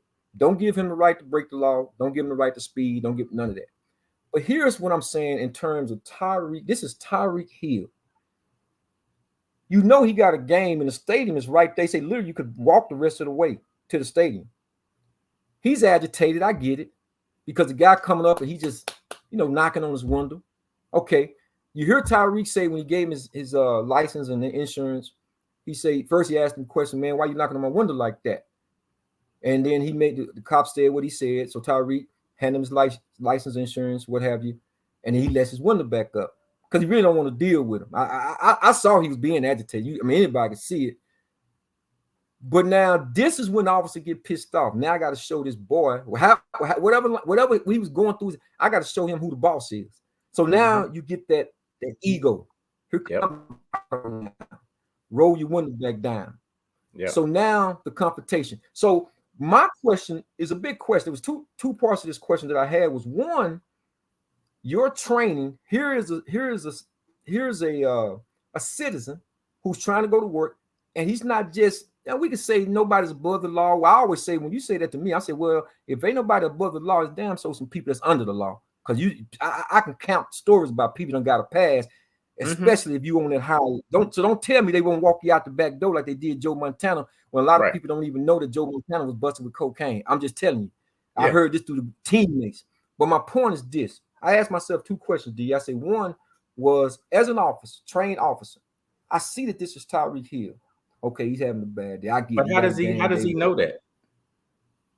Well, I mean, you can see that he was agitated because we knocked on the. I'm saying, how does he know that's Tyreek Hill and not a drug dealer? Like, how does he distinguish that in his mind, not mine? Because officer. Initially he didn't until he went back and gave him the license, and you can hear it on the, when they released the video cam, the body cam off of the other officer, you can hear the other officer tell him when they pulled out the laptop, they say, that's Tyreek Hill. They actually said it. You can hear it on the camera, so they identify who he was. Yeah. Okay. So I had to ask myself this question. Yes, I got to play the race card right here. If that was Dan Marino, never been had to get out. You think that would have happened like that? Not at all.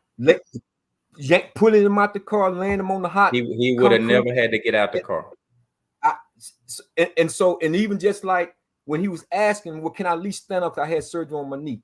Whatever the case may be. Maybe he know I got a game, and maybe his knee probably won't bother him as much, but he don't want to be in that cramped position because he know he's had surgery on his knee. Can I at least stand up? But here was the tip of it all, DA, right? The guy will come right back over there and snatch him, put him back down because he just have to show him who's in authority. That's right. Even when he was on the ground, you ain't listening. Then you get his teammates, Clayus Campbell, and them come over. Now, here's what gets me. Don't you know that Clayus Campbell is the man of the year, won the Walter Payton Award? And you know why they give that award out? For the community services that you do within your community. Yeah. And he ain't never even played with Tyreek. This was going to be his first regular season game with the Dolphins. So he's doing community service then because he's coming to the aid of his teammate and just a black man been in that position, period. But you see how they act? And that's why, yes, I'm glad to hear Tyreek say what he said. But at the same time, man, I'm tired of seeing black, like we got to cower all the time. Just like with the sister Sonia Masson. Big shout to, I told you, D, I'm gonna play her video again because you see how quiet it done got.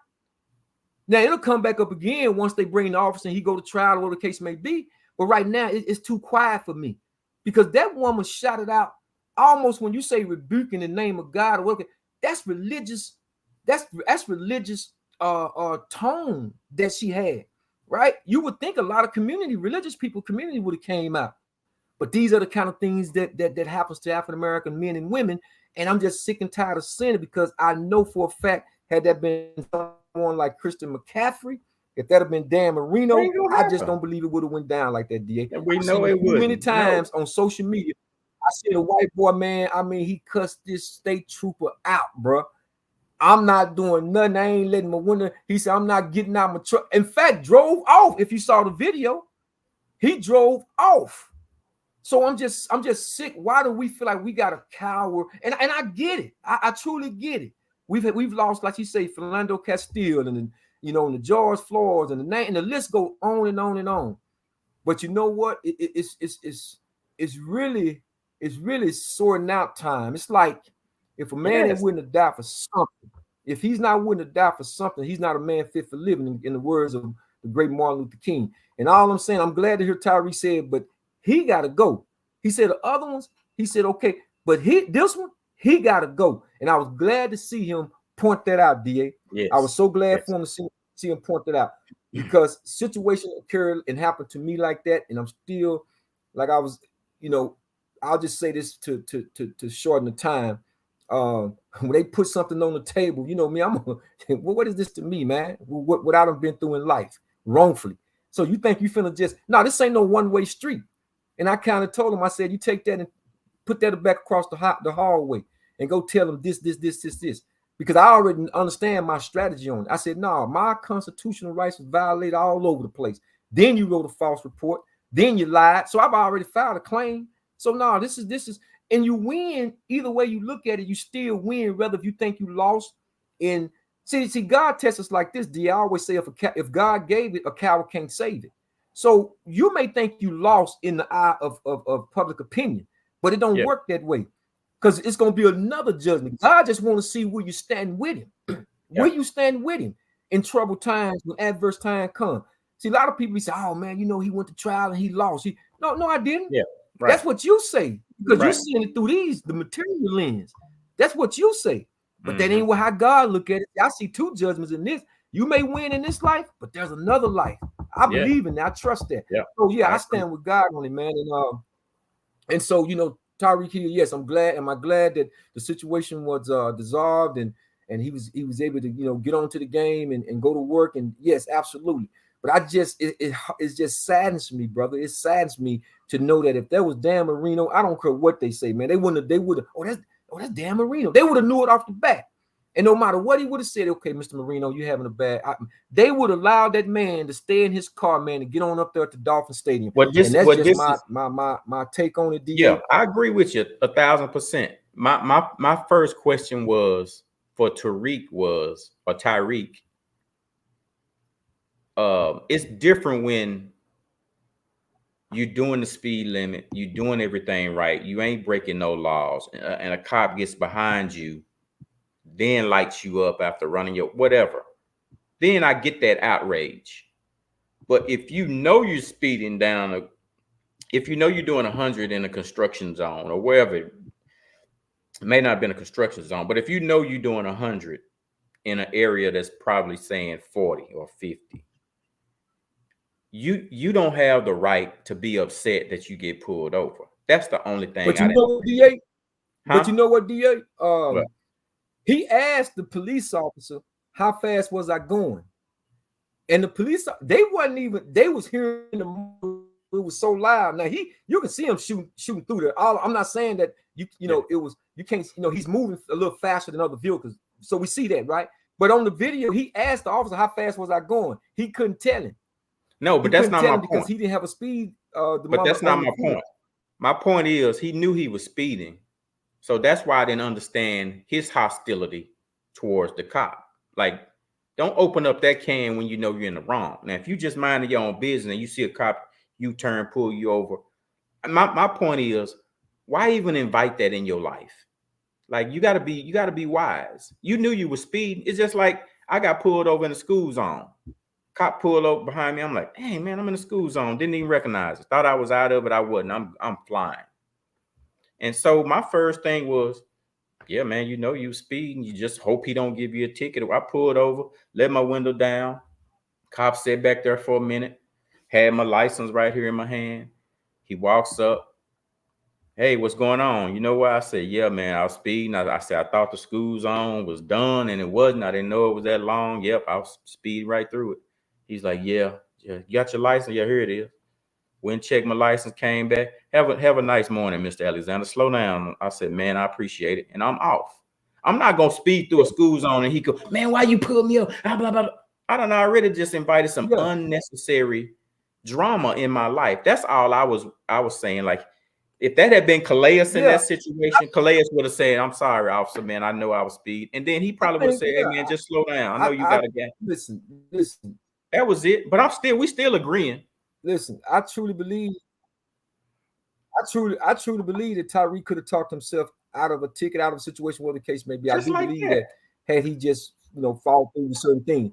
But once again, a person having a bad one, whatever, he's racing trying to get to, he's agitated. I'm just saying, your police training, you can either go one or two ways. You can escalate the situation or you can de-escalate. As a trained officer, me knowing as Tyreek Hill, at some point I'm saying, okay, let me go ahead and address, cooler heads prevail, stay in the present of the moment, and then let's get past it. You know what I'm saying? But Jabril, unfortunately, that's not what happened. Tyreek. It should just be any citizen. He shouldn't have to look at his ID and say, I agree. Absolutely. Everybody should get that same respect. I agree. But I'll say this before we have to transition real quick. I'll just say this simply, because in my situation, and I'm glad I say, your body camera's on, because I'm trying to de-escalate the situation. You're trying to escalate. This is my verbatim. Right. I'm trying to de-escalate while you're trying to escalate.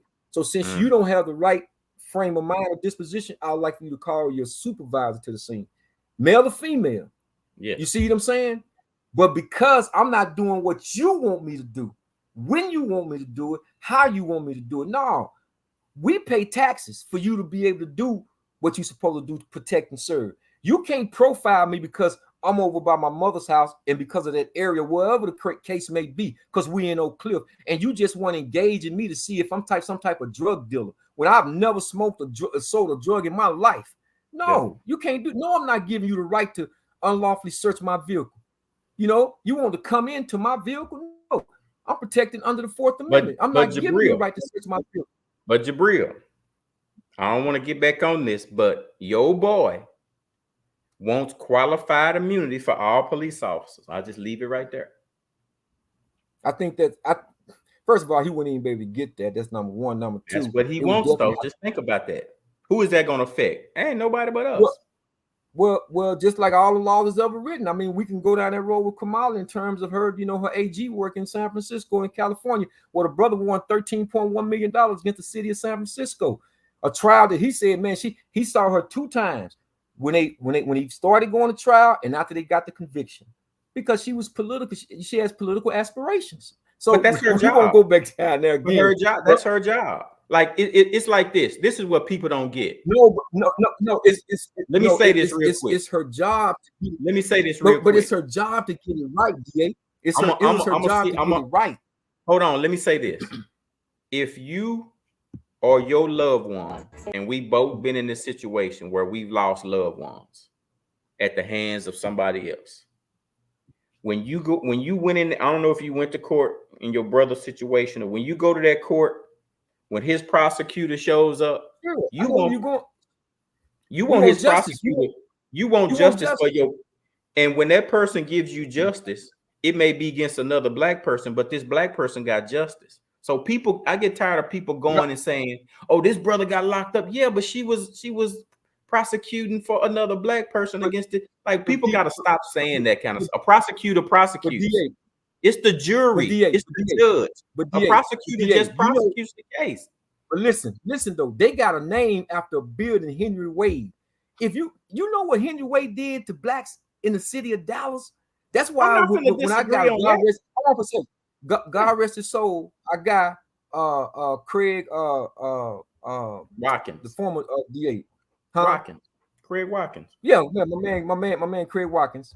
God rest his soul. That's why he wanted to make it a law that if you don't turn over exculpatory discoveries and stuff like that, and you suppress that information, you should be prosecuted. You know how many prosecutors, man, and falsely filed charges against people, man, knowing the evidence wasn't in the. So that's what I'm talking about. She was at the government stage when a lot of brothers went to jail, had a mass incarceration, man, back because of the crime bill that was put up by Bill Clinton and House that was asserted by Joe Biden back then. A lot of brothers, it ain't nothing but like my girl Michelle.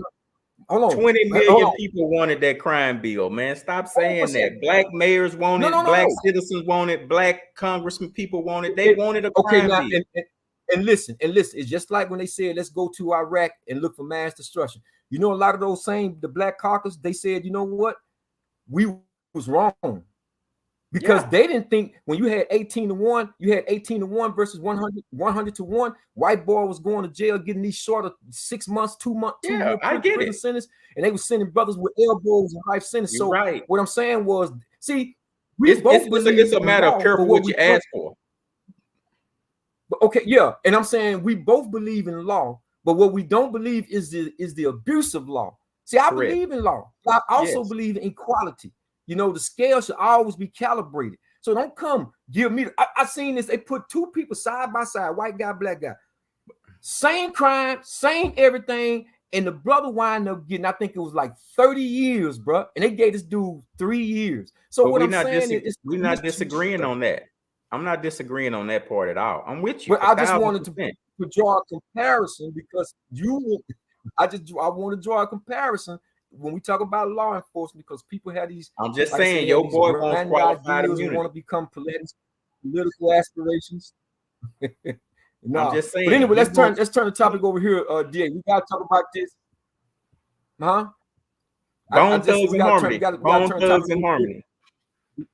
We got, hey y'all, I know y'all listen. Thank y'all for staying over with it, man. Y'all, this is a late edition. You know, we got this DA name. This is late night smack between DA. Daryl Alexander and your boy Jabril Rashad, aka Real Deal Jabril. This is the replay, right? Okay, so we're gonna talk about the young brother, man, that was killed Got to talk about that, man. David Washington. So sad. We've been talking about it with these young people. And it's time that we have to do something about this. Let me see if I can bring this up. While you looking for it, man, they've already Oh, here you go. Is that it? Oh, let me see. Yep. I don't know if the sound, I can't hear it.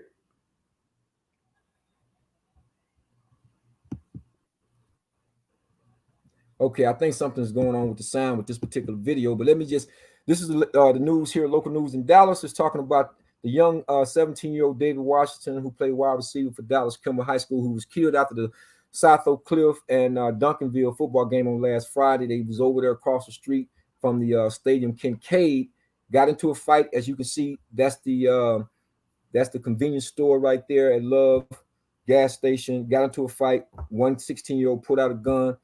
Pop shot. He's no longer with us, and he transitioned. And that's a picture of him right there. He was a wide receiver for, again, Dallas Kimball High School. So, DA, once again, man,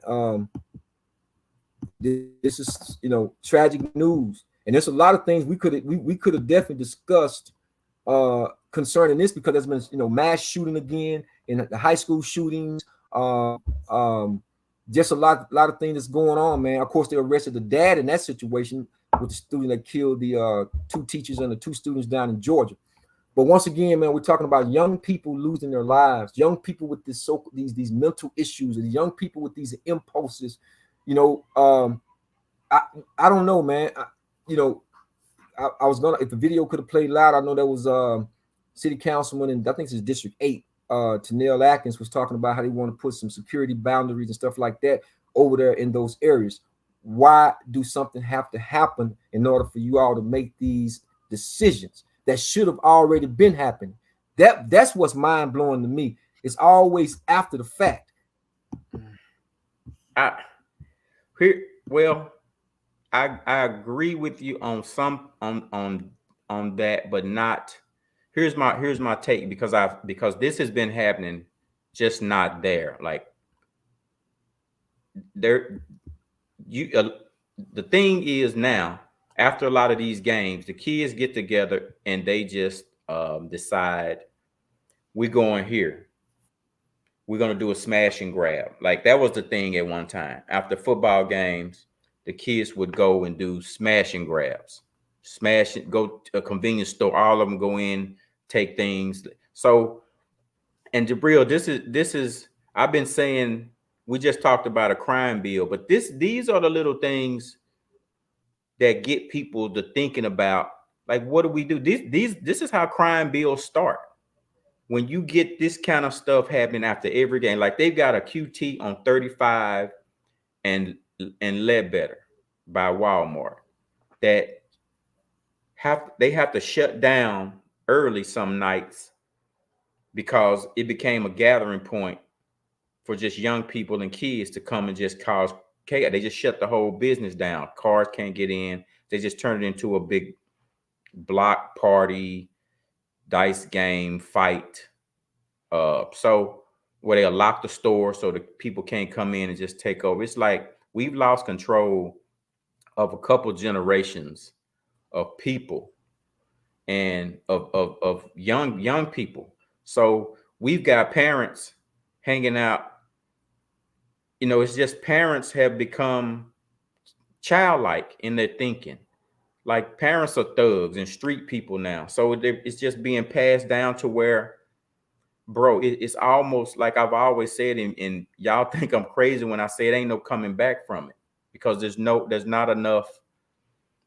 Like the people who care don't want to get involved. I mean, let me say it like this. The people who are morally on the right paths and all of that, we're the ones that's quiet. Like a lot of those people don't say what they need to say. They don't get out and do what they need to do. Therefore, the people who are corrupt and chaotic, they're the ones that's taking over. These kids have just, DISD has they've come up with a new rule. Well, Duncanville came up with a new rule that says you have to have a student ID and a parent with you to get in these games from now on. They're less tired of the chaos. And some people are gonna look at that and say, that's too hard. No, people want to be able to go to a game and enjoy a football game and be able to walk to their car in peace and go back home.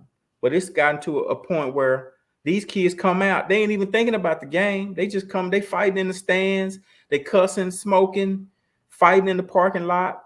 This didn't even happen on the Fieldhouse property. They walked across the street. So where do you how does the city, how's the city supposed to handle that? They leave that property, go across the street to another property, and that's where the chaos happens. And if they block that one off, they would just go to the next one or the next one. So how do you prepare for that? It's just the world of nobody's accountable for anything, trickle down to our kids. Everybody's just barbaric, man. Everybody's just acting like, not everybody. When I say everybody, I don't mean every child. I mean, it's just, no, it's not everybody, but it used to be the exception. Well, it's a great majority, though. It used to be, it's flipped. It used to be the exceptions were the kids that acted like that. It wasn't the rule. Now that's the rule, and the exceptions are the kids who are respectful and who ain't smoking and drinking and cussing and fighting. Those are the exceptions now. That's the scary part. Okay, now check this out, and I'm so wholeheartedly in agreement with this particular passage of the scriptures when it says, "You shall weep what you sow." And when I be talking about these leftists, when you don't have balance, when I was telling when Brother Tim was joining us, when you have unchecked behavior and you think that anything goes, and we got all these freedoms, you can do whatever you want, you shall reap what you sow. And that's exactly what you're seeing right now. You got to have balance. You can talk about the conservatives. You can talk about how stringent they are. You can talk about, you remember how we was going to say, I remember somebody was saying about another child's parent. Man, what those conservatives that took over the Capitol? But hold on for a second. When I first heard this word strict, I really thought that was like something that was really bad. I remember thinking like strict, what do that? Because I didn't have no knowledge of it. I had to been probably about 9, 10, 11 years old. You're going to turn this he was talking about how strict his mom was. Well, what I'm saying is you got unchecked behavior. There was a video going on TikTok. No, politics. That has nothing to do with how you raise your kids in the home. That ain't got nothing to do with that. No, it has everything to do with it, DA. Politics? How you raise your kid? What politics got to do? We ain't talking about gay people. Okay, hold on for a second. Trans. You asked me a question. You asked me a question. Now I would like to respond. I'm simply saying, when you say it doesn't have anything to do, when we're talking about with parents, when things are so high, parents are out working, trying to work an extra job, trying to do this. Who's there with the child? Who's there governing the child? When you got hold on for a second. When you have certain things, certain moral issues that's not being addressed, and they making it okay for these children to do whatever they want. They want to dress what they want to wear. They want to have all these freedom. They free spirits, what they call them, free spirits. These ideologies and these schools of thoughts are being unchecked behavior. You're going to see the results of that at some point. That's why the scripture says you're going to reap what you sow, and you're seeing it. Kids, listen, when it talks about mother against daughter, this is not my. But what I'm saying is, you know what they was just talking about doing now? Implementing God back in the classroom. That was political. Separation of church and state. That's political. Now they want to put God. Okay, they want to put God back in the classroom now because they don't know what to do no more. These kids have gotten out of control. I just seen a 16-year-old, bro. I don't know if I sent you the video or not. Had a mask on, talking crazy to his mom. She got on there. Oh, you saw it. Okay, I don't know what to do with him anymore. And you saw it. I mean, listen, that's when you talk about how it trickles down. It does have cause and effect. It has a cause and effect. And if you allow these individuals, this unchecked behavior, these liberals, these freedoms to go unchecked, you're gonna reap what you sow, brother. How is that? It's not a freedom. That part is not political. That part is biblical. It has nothing to do with politics. That's biblical. Like you supposed to train your child. We just lost parenting skills. It ain't got nothing to do with politics. you're framing the politician world. You're looking at it from a government ran organization, like inside the Capitol.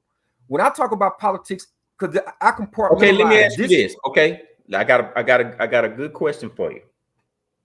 Here's what I don't understand. Texas has been a conservative run headed. All these states in the South ain't never been blue or controlled by liberals. That's not true. How do you explain all the chaos? No, that's not true. But the only time Texas was blue was Ann Richardson. That was 40 years ago, 40-some years ago. The whole South is red. It's controlled by conservatives. So how do you explain it?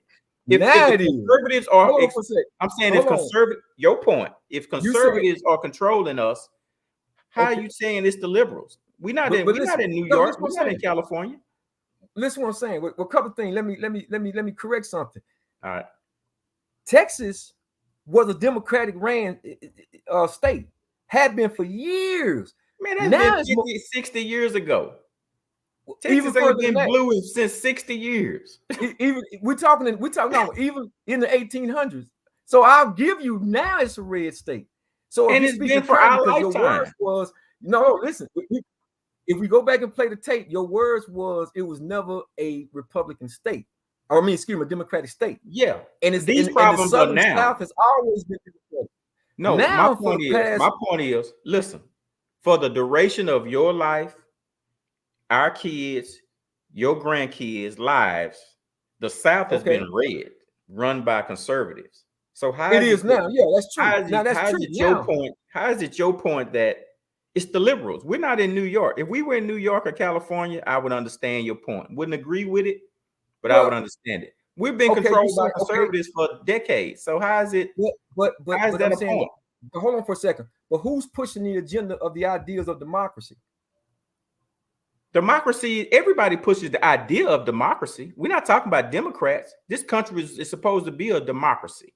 Well, even if it's conservative or liberal, it's a democracy. It was set up as it was actually set up as a Republican. They pushed democracy because it was something that Abraham Lincoln said back then in the 1800s. But it was set up as a Republican like it was in Rome. That's what it was supposed to be. And what does it mean? It was never a ruler. It was all democracy means like you have a governing body. It's not a king. We don't have a king, so it's a democracy. I know we don't have an emperor, a king, a monarchy. So that makes it a democracy. But that's not what a Republican is. That's not what a Republican is. I'm saying a democracy is where the people are supposed to rule. That's where the checks. But I'm saying in terms of the ideology right now, the school of thought is all about freedoms. That's what they promote. But we're in Texas. But they never think about this for a second. They never come back and say, like when they talk about this free will, they never say we have a limited free will. They always think we got this free will. That's why they associate free will with free spirit. No, that's parents. You need to be talking to parents about. When you say okay, I say it's parenting. You're strictly okay. You're strictly. We're not in California. What I'm saying in Texas, so you can't just wild out. But listen, what I'm saying. These freedoms. Hold on. These freedoms that came about when you talk about the LGBTQ community, we didn't have this issue when you and I grew up. We didn't know. Hold on for a second. It don't apply to Texas. Hold on for a second. You and I know when we was growing up. We didn't. There was no question if you was male or female. We didn't have this word transgender is a made up word. I don't know when it came about, but it was the last few years. Now all of a sudden, we're not going to disagree on that. I'm saying there is for every cause there is an effect. You're looking at politics just I think with one patch over your eye, saying okay, this is about politicians and government. I'm looking at it like, no, if it happens on the top, it trickles down to the bottom. That's how I'm looking at it because certain policies that's in place, certain policies that's been enacted. But that's what I'm looking at. The top of Texas is conservative, and it goes all the way down. So there is no. But it ain't no. I'm saying in government, ain't no same-sex marriage, ain't no abortion, so you can't say we fall under that umbrella. We in Texas. You're just talking about in Texas. Yes, that at the top. And that's the whole South.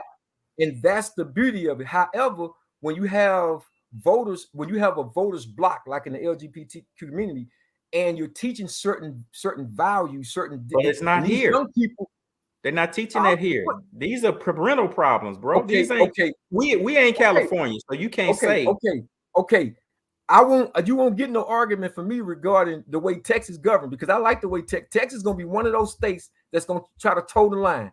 If they don't do anything else, Texas is gonna try to toe the line. They're not gonna go with their foolishness the way a whole lot of other states go. So you can't give our kids no excuse. But okay, I don't disagree with that point. But the point that I'm simply saying is, when you look at the policies that are in place, and you got prices and stuff, gas prices, food prices, all this stuff that's going on, it's gonna have a cause and effect. And these young people, they're sitting there, man, without. Yeah, a lot of it does have to do with parenting. I don't disagree with that. But what I'm simply saying, the kids are raising the kids. And this really ain't started now. It started some years back. But now you see the end results of it. That's why I say you should reap what you sow. I agree with the statement, but I just think we reaping from the parents. We're not reaping from same-sex marriage. We reaping what the parents have lost. I mean, that's I push back on that, because some parents who sit there and turn the. Well, I'm saying, let's get back to parenting. You're saying we're not reaping, from what? Because my deal is this: some parents who agree with that lifestyle, they don't push back. They just say, "Oh, I just love my child." They don't push back. You had some fathers in the household, like I know for a fact, Mr. Alexander, you weren't walking into his house with that foolishness. You weren't gonna walk into my dad's house with that foolishness. They weren't gonna sit here and compromise and try to be politically correct, because that's what they say a lot of times. They want you to be politically correct. No, I don't have to be politically correct. I just need to be God correct. That's it with me. That's why I draw the line in the dirt. So I'm just simply saying that, yes, parents need to parent again. It starts in the home. I agree with you 1,000% with that. I'm just simply saying, now when you see these kids being raised by their environments, by the television, by whatever it is, social media, whatever, they start to indoctrinate themselves with these ideologies that are not correct. And believe me, that big media machine, they're pushing certain agendas. They're pushing certain agendas. And that's why I say we have to uncheck this liberalism, these freedoms, where they think that I got unlimited free will. No, you don't. No. You have limited free will. You have to govern yourself accordingly. And that starts with you. That's why I always talk about the dome. This is my capital. This is my capital. This is my mind. I govern me. I'm a trade partner, so I'm gonna hold me accountable. First of all, before I look at anywhere, I'm gonna hold me accountable. Do you know what I think the issue is? I think the issue is most of us are conservatives by nature. I am. You are. Most of us are. The only problem is the Republican conservatives, they don't want us. They don't want us to be a part of them. They ain't like us. They don't. They don't want us. The Republicans like, man, keep them Negroes over there. We don't care if they conservative or not. Well, but DA, I don't know. I've said this. I don't know how many. They don't want no black people down. They don't want no black people at no Trump rally. I would say this again. Which is why you wouldn't find me at a Trump rally. You wouldn't find me at a Democratic rally. You wouldn't find me nowhere but at my own rally. If I had to pick a rally, I know which one I'm going to. I'm gonna stay with my own rally. I'm gonna go where my brothers and sisters are. I know that much. They ain't going over there to no Klan rally. I don't trust when it comes to my household, when it comes to how I see life from my experiences. I'm not talking about what I've read, but what actually happened. I played a commercial game from the commercial enterprise, the way this whole thing was set up. It's all about a money grab. Yeah. And that's what Michelle Alexander is writing about in her book, The New Jim Crow. How they use the justice system, called it the criminal system, and it was by any other name necessary, when it was actually really slavery all over again. So that's the reason why I'm out of their sandbox. I keep saying that. I don't know how many. I'm out of their sandbox. Now, when I line up with some of the policies that they talk about on the right, it is because of what I adhere to in terms of my religion, in terms of my principles and things that I try to practice. Because certain things I don't agree with on the left. I don't agree to men. Like, I know you don't agree with that. No, we don't. Okay. So, but listen, we got it. Because man, we'll start a whole I nother tried guy. to tell I'm you we talking about, needed. listen, What did I say? listen, I we said gotta we do need. this. We gotta I do this said because we we need gotta 3 wrap. shows. We Didn't need I 3. tell you? I said we need 3 we shows. still, it was so much to this, man. I'm so glad y'all still hanging with us. Those of y'all, man. Man, ain't nobody hanging with us. Everybody man. sleep. Yes, they is. We Ain't got nobody we listening gonna, to us. and it's gonna go live. So we're gonna do. But DA, we gotta get into our picks right quick, man, because the day is Thursday. I don't even know Man, what the the day game is. happened. Say the day is Friday, bro. But yeah, I know. But we got them out there, man. So I mean, we can go with what I already sent back and wrap up the show. We can go ahead and go through them. I just want to talk about, I think it was the Cowboys, man, and how they played. You know, who do you think had the strongest showing between them, the 49ers, and the Eagles? Since they are talking about that and I don't know. Well, let me take this one down. Since they talking about, you know, the Eagles supposed to win the NFC East, and they are gonna win the 49ers NFC. They say this every year with y'all too, like y'all just supposed to walk to the NFC Championship game. But who do you think had the strongest? Who do you think had the strongest opening showing? Yeah, I think. Shout out to you, Arthur. We got Arthur in the house, man. Arthur's in the house with us this evening. DA, man, Sanchez, go to bed, man. We supposed to go hit them golf balls in the morning, man. Get some rest. Keep rolling with us, brother. Keep rolling with us. But who do you think had the strongest showing, man, early on? I think it was us. I think it's why I figured you gonna say you that. mean out of all the teams or us versus out of Cowboys? all the teams? You actually think? Oh no, it wasn't us. It was well, no. I take that back. No, you're right. Out of the NFC East teams, or not NFC East, but NFC Conference. Out of the NFC Conference, who do you think had the strongest showing? I gave you 3 teams. I think we Cowboys. did. I could have said Detroit Lions, 49ers, and Philadelphia Eagles. And you know I ain't no homer like this, but the 49ers had the strongest showing of the 3, I think. I went against Aaron Rodgers, supposed to be a top defense. We didn't have McCaffrey, and the dude go out there and when I told you before the game even started, Jabril, you about to see something you ain't. Yes, 152 yards against Aaron Rodgers, smoked him, shut him down. He got that one little lucky pass on the flag. You know, when we were thinking the play was gonna stop, he got his free play. That's his only touchdown. So I think only because we played Aaron Rodgers, am I saying that? That's the only reason. Well, I'm gonna say this though, because the Jets wasn't a playoff team last year. That's true. The Jets wasn't a playoff but team Cleveland last year. ain't. And so I would have to say Watson is history. Cleveland now, but he wasn't had the quarterback. Number 1 defense. Yes, but he wasn't the quarterback in the playoffs. I understand Joe Flacco.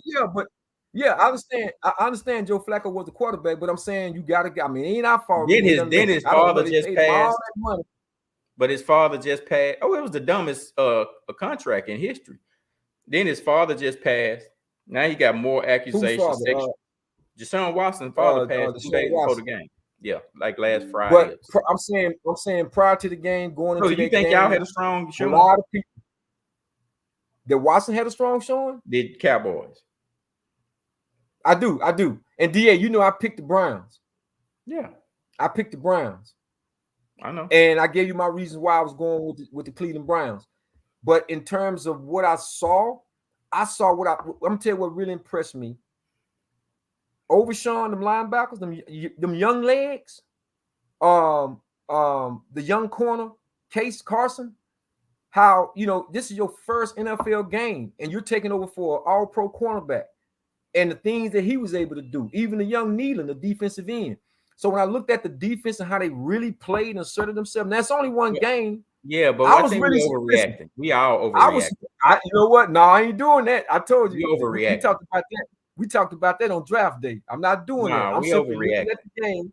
I'm looking at the game because we seen this against the New York Giants. But the only difference is that's what I'm saying. Here's what I think is going to be the difference.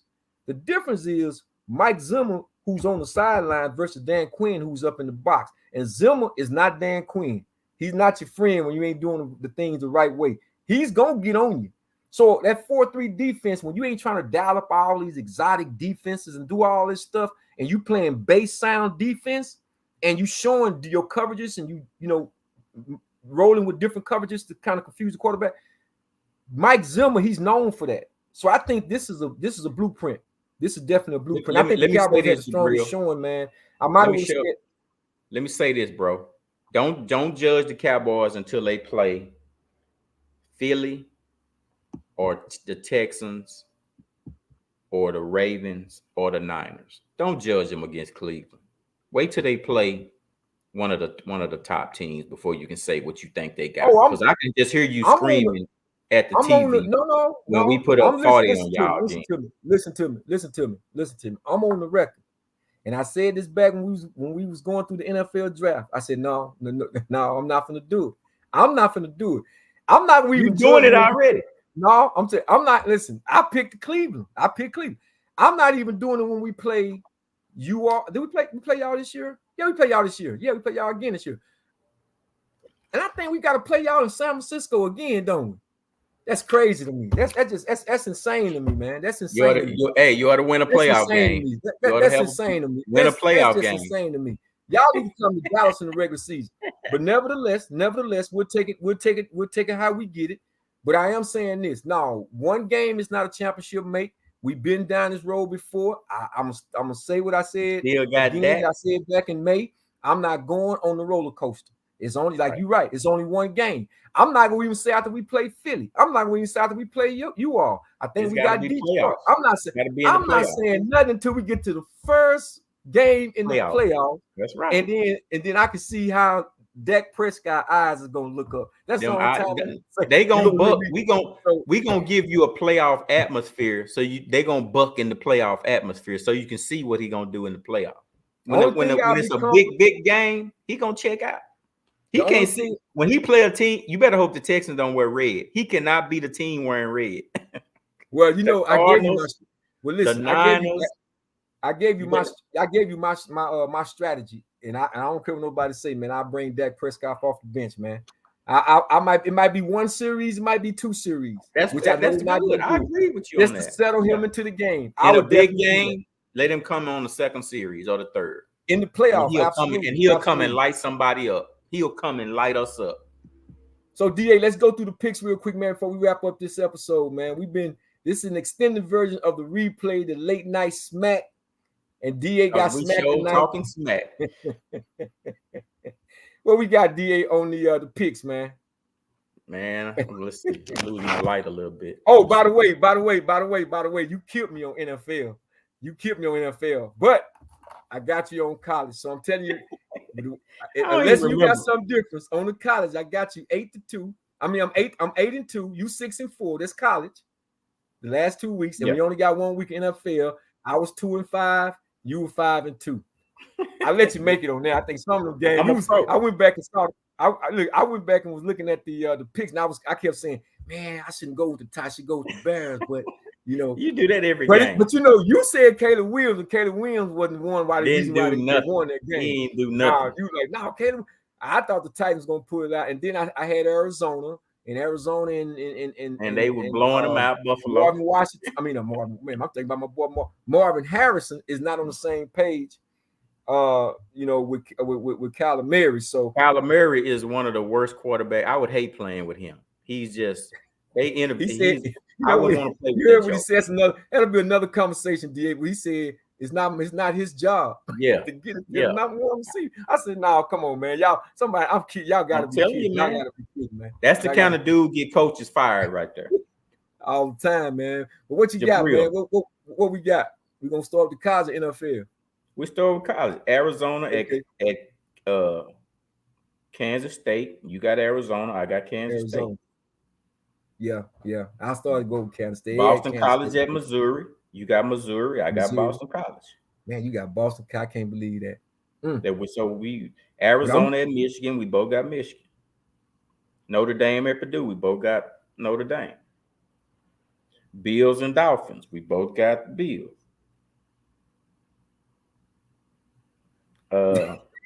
Why you look up Niners and Vikings. We both got Niners. No, wait a minute. I had the Dolphins in that.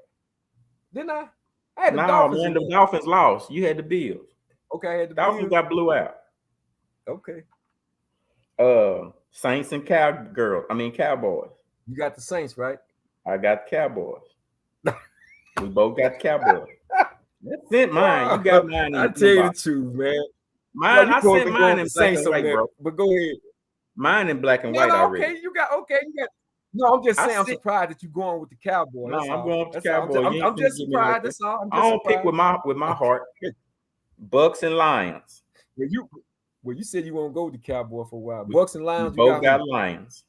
Lions. Okay. Rams and Cardinals. You got the Rams. I got the Cardinals. Okay. Yeah. So we got like two Everything. different in the pros and two different in college. Well, we shall see who shall prevail in that. So, guys, we want to thank y'all for hopping on with us. This evening we had a lot to talk about. I mean, it was crazy, and I think we still left some stuff on the table. Bill left some stuff I'll go out. back and look at my notes, man. This has been the longest show that we've had, but that's okay, man. We in the house. We came on live. We had to get this one in. So again, I want to thank each and every one of you who stayed with us, who jumped on with us. Don't forget to tell a friend and tell a friend. Hit that subscribe, like, notification button because we may go on different days and want you guys to. So be sure to do that for us. And like I said, we'll be back on. We're gonna have a great weekend. Again, as we always like to say, keep God first. And I want to send a big shout out to Forney and Walter Hatchie. Those kids out there, man, they played tonight. Walter Hatchie, it was a great game, BA. One of the kids picked off interception for Walter Hatchie, ran it back at the last second of the game, man. Yeah, it was a great game. My little cousin, he plays for Walter Hatchie, wide receiver. So big shout out to Quentin Williams, man. Not the Quentin that I played with in high school, but this is Quinton. So big shout out to Walter Hatchie. And like I said, I am student athlete, man. We're still coming at y'all. So we want to thank y'all again for coming on. This has been the replay where we're still trying to make your day. Good night, and God bless. Peace and soul.